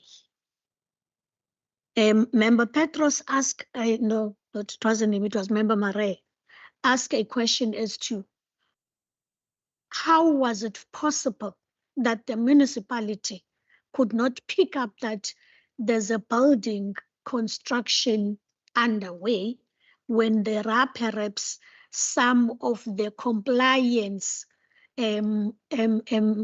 parts that have not been complied with. And I think going forward, we are not saying the municipality was at fault, but we want to know, was this a human error, or the municipality genuinely was not aware that in terms of the application process, it was not completed? And then lastly, Chair, would be that without pointing a finger to the municipality or anyone, there were lessons learned in this process. And I want to know, is the municipality or the Department of Local Government in a process of reviewing? One, in the Western Cape, we've got the Master Builders Association, Western Cape. It's called MBAWC. Is the Department of Local Government seeing that private building occurs across the province, exploring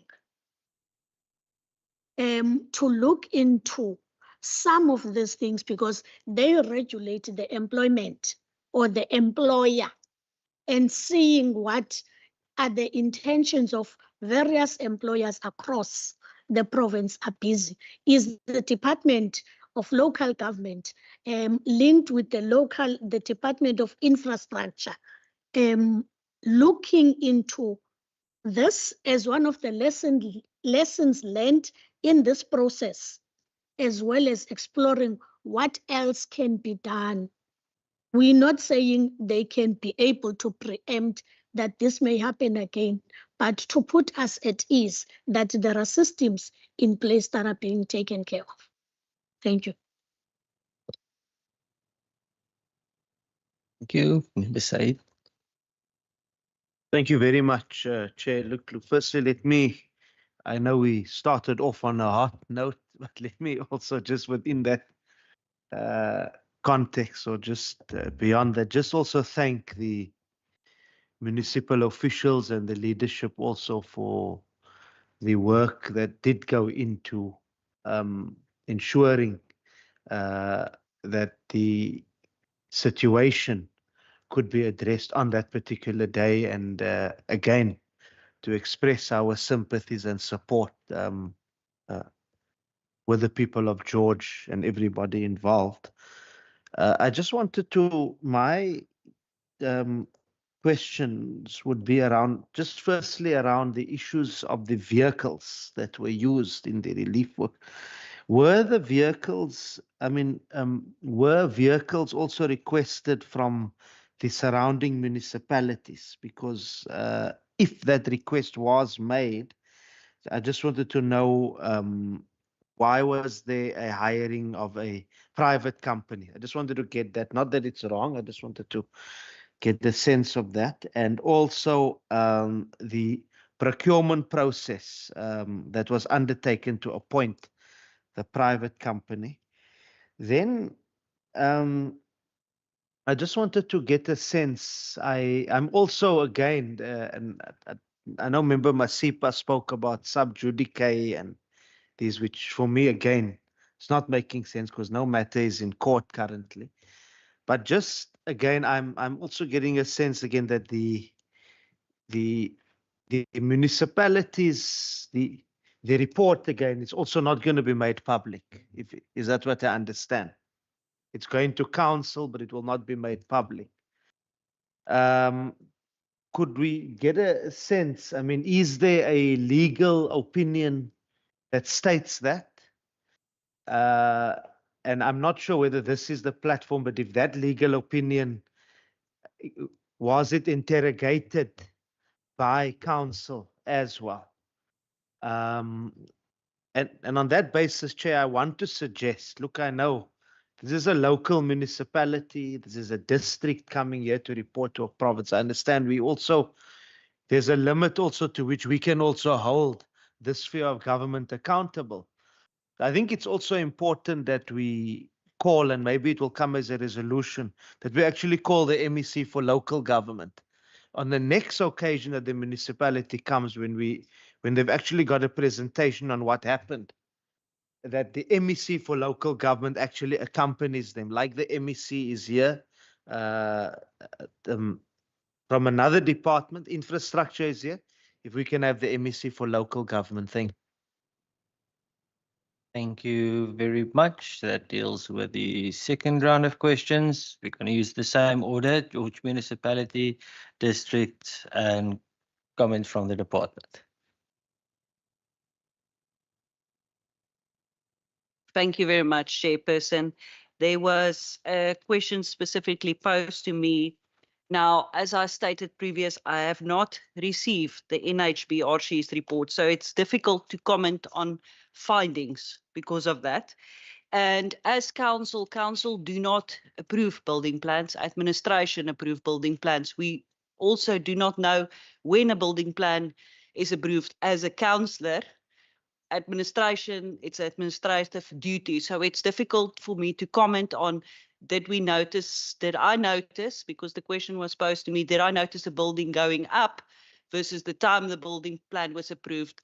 I would have not known what the building plan approval time was, but I can refer this comment obviously to the MA for more clarity on that.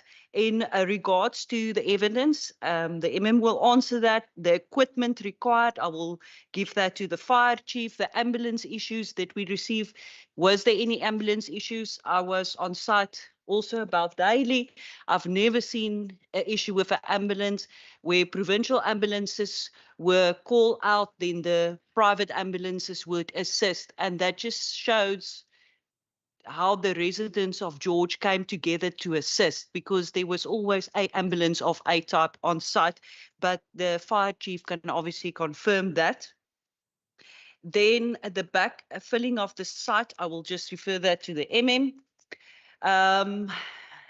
The cost moving the rubble, it was 6,000 tons of rubble. It's a lot of rubble, but I will also refer to the MM regarding the procurement process and all that. At the last one, that was member side, ask, if we get the report, is it going to be private? As I stated, I have not seen the report as I'm sitting here. The moment I will see the report, we will, as council, we will ask for an external legal opinion to ask what can we show to council and what can we not show to council, and what can go public and what cannot go public. But at this stage, I cannot tell you a yes or no answer because I have not seen the report, and I have therefore not gotten a legal opinion on what we can and cannot do with that. But we are more than willing to share it with the standing committee, our legal opinion, and what obviously the legal opinion says once we've received it. We believe in a transparent government, absolutely, and we will be transparent in everything we do.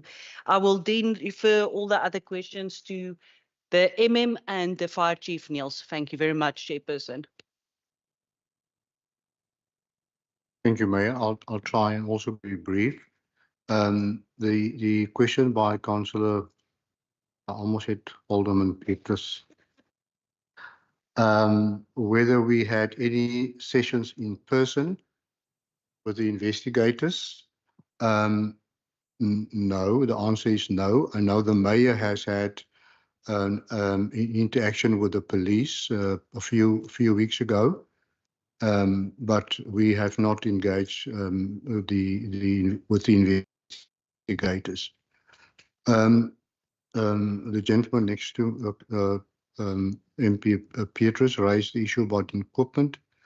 The equipment, I think, my assessment, and I also got the impression from Niels and from my director, civil and technical services, the equipment was really up to a high standard. Very large, heavy duty equipment was used, huge cranes were used, and those were all sourced in because the municipality does not have those type of equipment. And fortunately that was available. And I'm going to simultaneously answer the question about the vehicles used.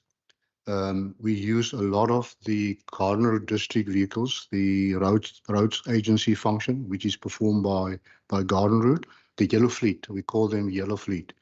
So that was used. Unfortunately, they also ran out of resources, and then we had to use a private contractor, private contractor, to supply with the additional vehicles that were required.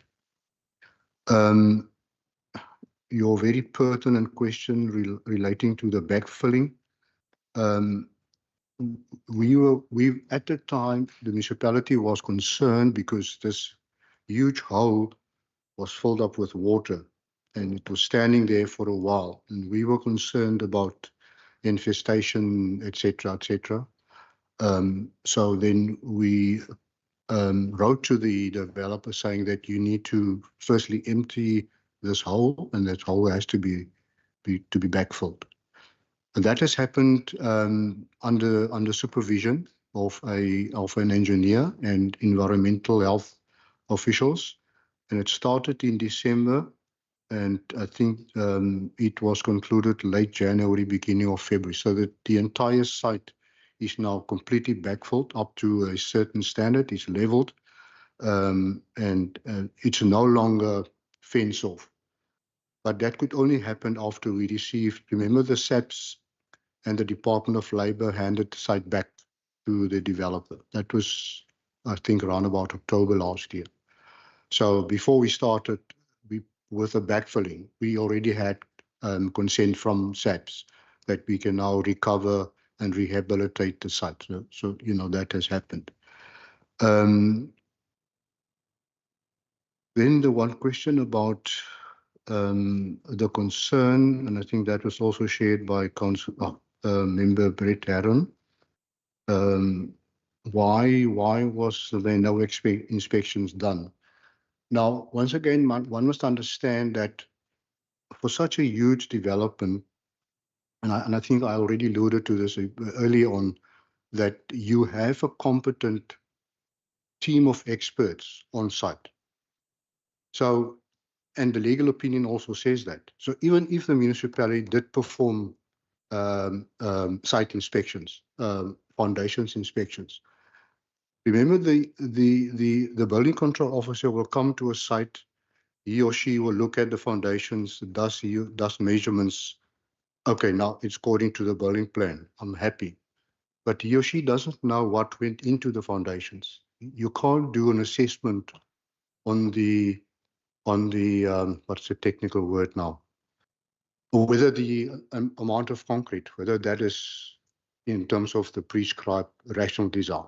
So, and this was also pointed out by the attorneys. The foundation, the inspection of the building of the foundations would not have prevented the collapse of the building.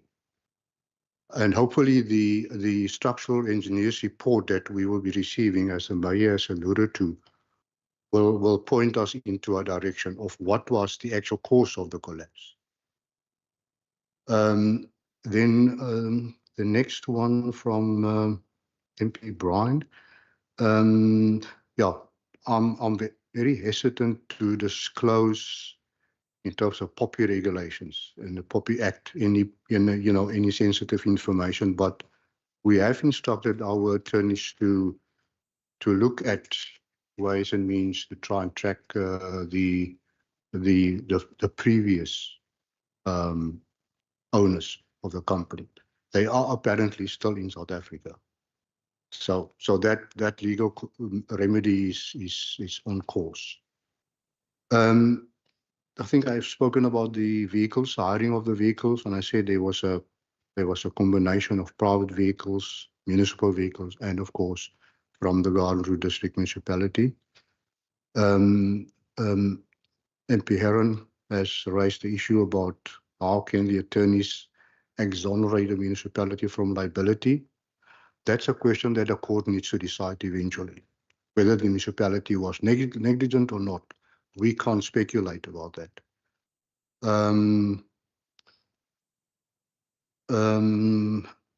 I'm sorry, I forgot the name. Is it MP Lekker? Member Lekker. Okay. And the question about how come the building started without the approval of the municipality. That narrative is no, because what has happened, or what normally happens, is once a building of such a magnitude starts, the resident engineer informs the municipality by virtue of form. And in this particular case, we received the notification, I think, on the Monday, and they started on the Thursday. So there was a due process followed before construction started.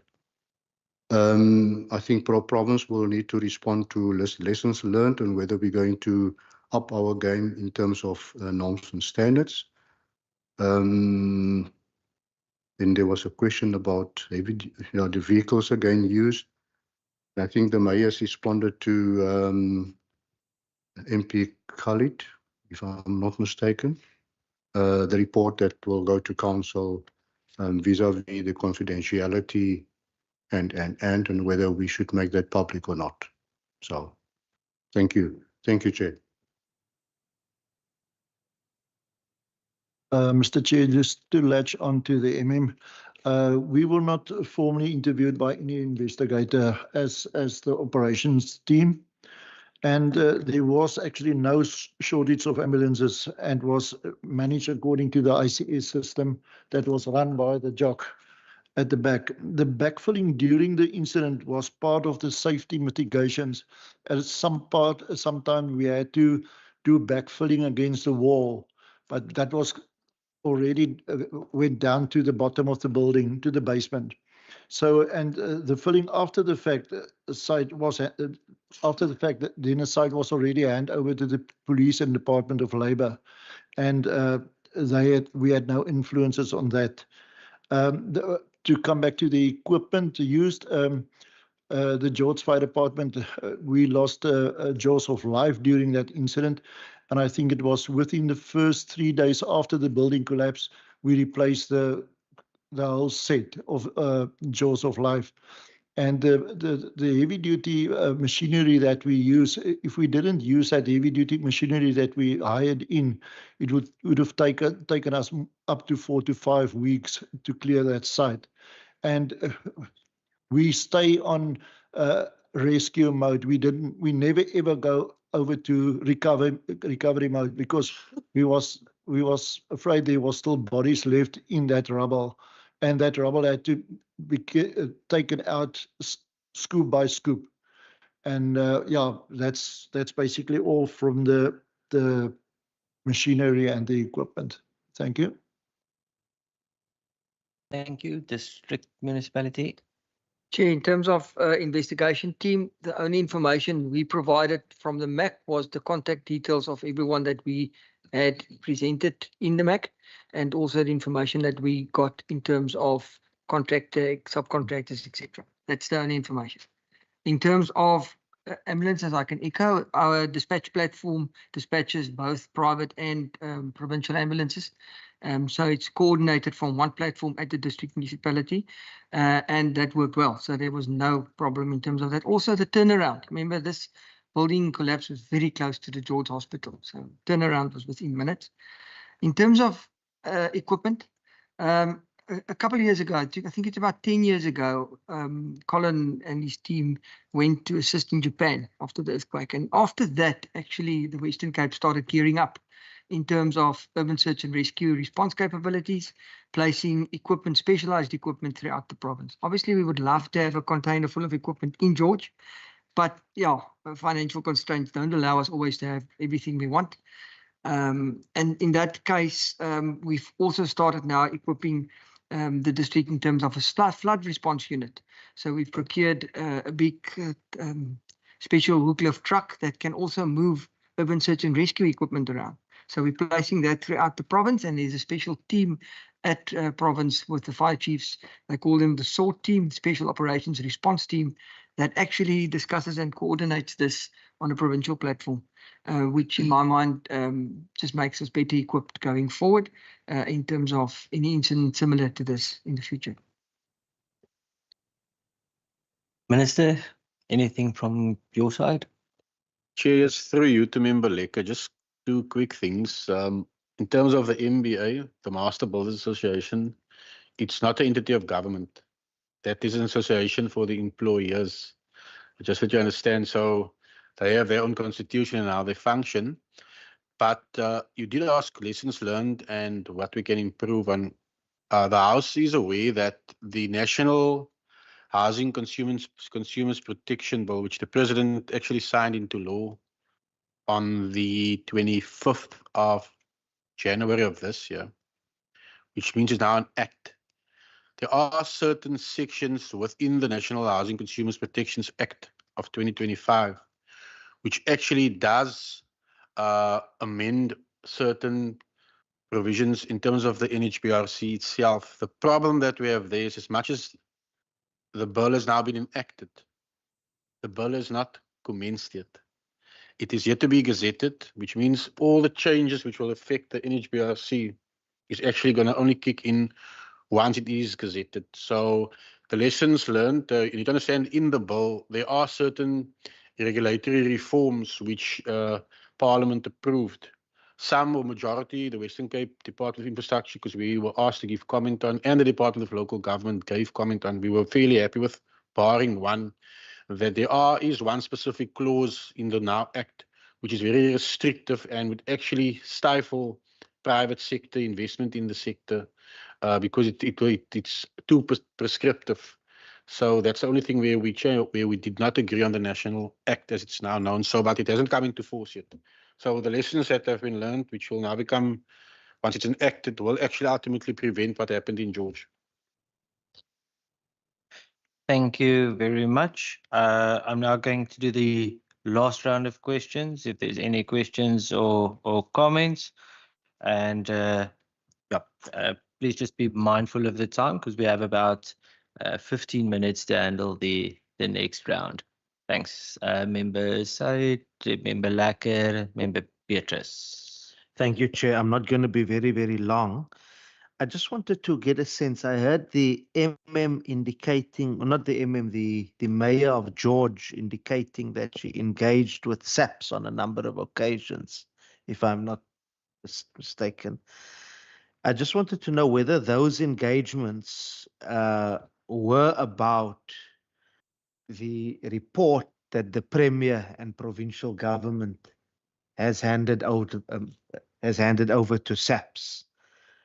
If yes, is it possible to perhaps take us through what were some of the discussions? If it was not about the report, then I just wanted to know what investigation specifically was that related to? Thank you. Thank you, Chair. Chair, I just want to correct something. My question was, will the two departments, local government and infrastructure, in terms of the lessons learned, where even foreign nationals were victims in that scene, will the two departments look into partnering? And I then mentioned that association. I didn't say they are part of government. So I think sometimes we must listen properly before we're eager and ready to answer questions that we did not understand. Thank you. Thanks, Member Beatrice. Want the date of the appointment of the company for the investigation?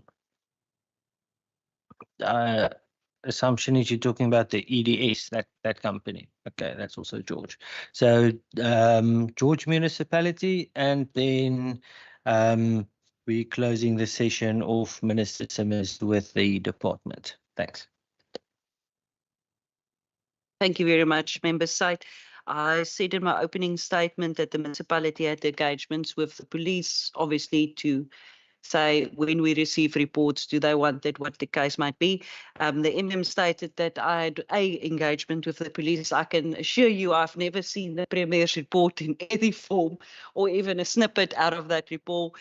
My engagement was with our local attorney, and it was actually just to ask how long is the report still going to take, and how long the investigation is. That was literally the questions asked.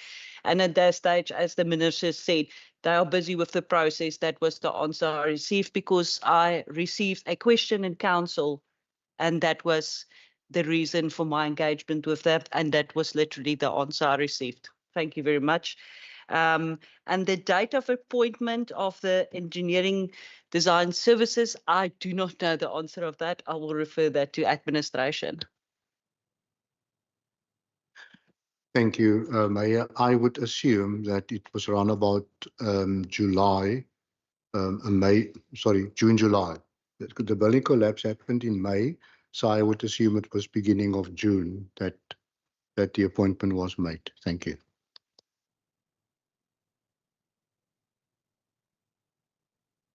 And we're still waiting for that report.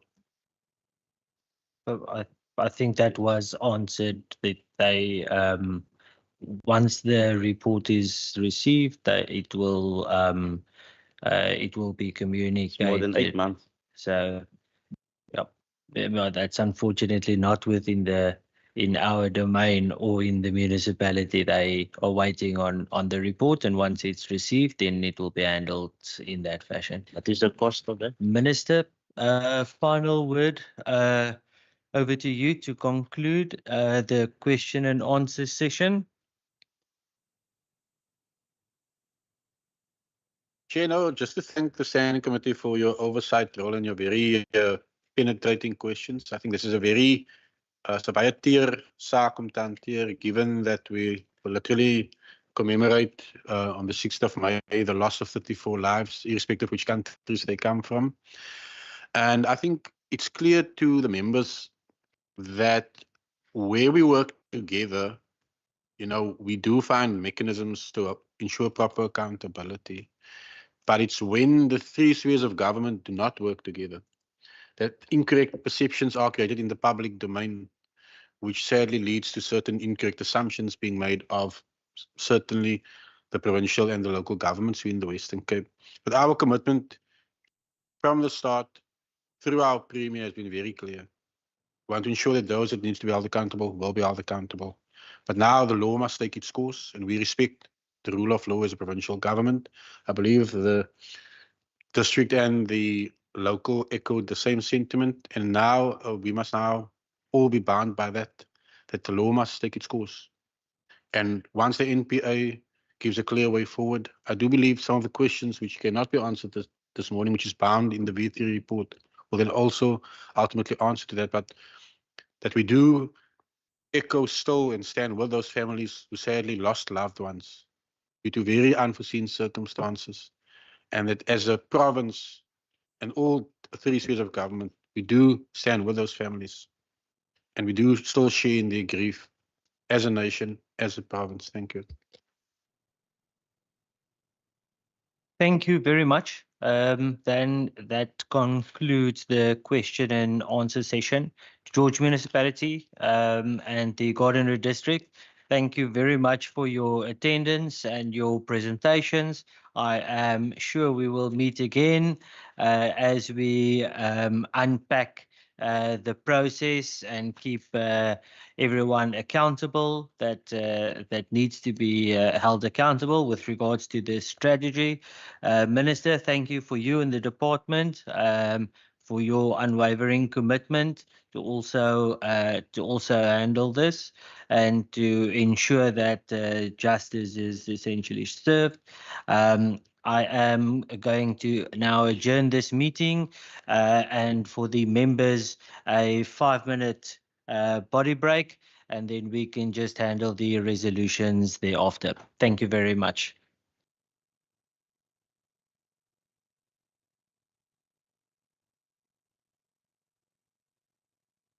And there is lunch in the members' lounge for those who are hungry.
Resolutions quickly. And number 7, we will let stand over till the next meeting. So we're only going to do the resolutions now. I assume there is a couple. The one would definitely be that the legal opinion that is with the department and or the office of the premier, that be sent to us so that that we receive that legal opinion regarding the fact that the 3D report should or cannot be made public. There is a legal opinion on that matter, so that would be, I think, from so from what I understood from the department is there is already a legal opinion on that. Member Heron, I did understand that correct, right? That we're looking for the legal opinion that is already there from the department and the office, or wherever that sits, whether it sits with the office of the premier or the department, on why the current report is not being tabled. Yeah, Chair, I wasn't sure that they said there was a legal opinion. They said there was legal advice. Legal advice can also be given orally. Oh. So I think the legal advisor who gave that advice must be summoned to the committee. Okay, but yeah, we can. So let's. If he or she did draft a legal opinion, then they must bring it. Perfect. Okay, so we can handle it in that manner. Any other resolutions from any of the members? Did you take down some of the resolutions as well? Member Side?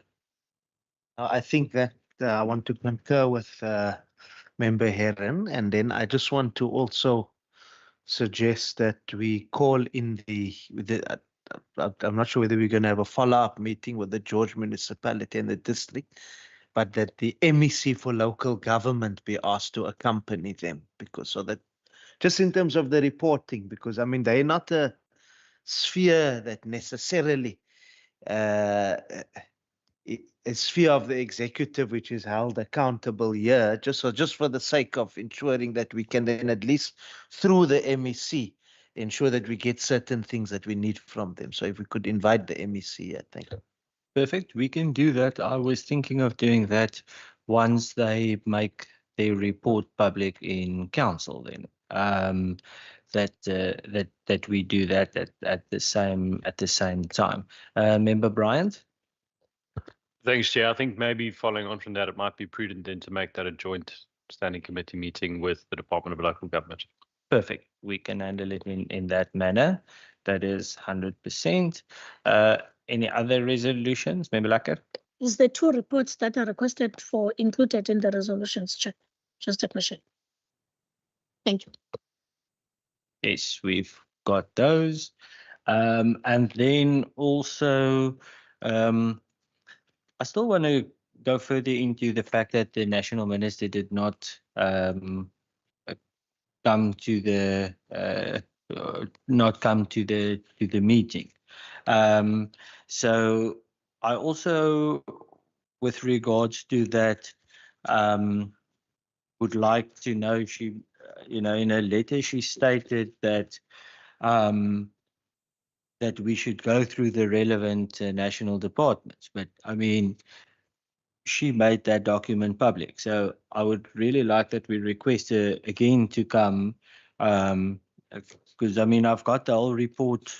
We've got the whole report here. So it's not like it's, the report is the report and it is in media domain. So I cannot see why, we cannot interrogate that report. And it's purely for that reason, because I think in getting to the appointment of the foreign nationals and all of that, that is how we enter the space of the NHBRC and what transpired there. So I do think it's important. So from our side, just a resolution that we again request that she comes, because this is in public domain. So I don't see why it should be an issue. Any other resolutions, or can I conclude and adjourn, and that we all sorry for spoiling a long weekend for everyone. But yeah, if there's no other resolutions. Chair, I want to know, when is this committee going to invite or visit any of the sites of communicate? We do have that. It is on the program. You promised that you're going to bring it up front, because I said it was way back at the program. It was at the back of the program. So we need to bring it forward. I'll communicate that somewhere directly to you, but I'll bring it. We can send out a mail to all the members of the committee so that we get the date on when that exactly is. But yes, I do note that we did say we'll bring it forward. So that's 100%. Bill, can you just handle that date for us and send it out to the members? Okay.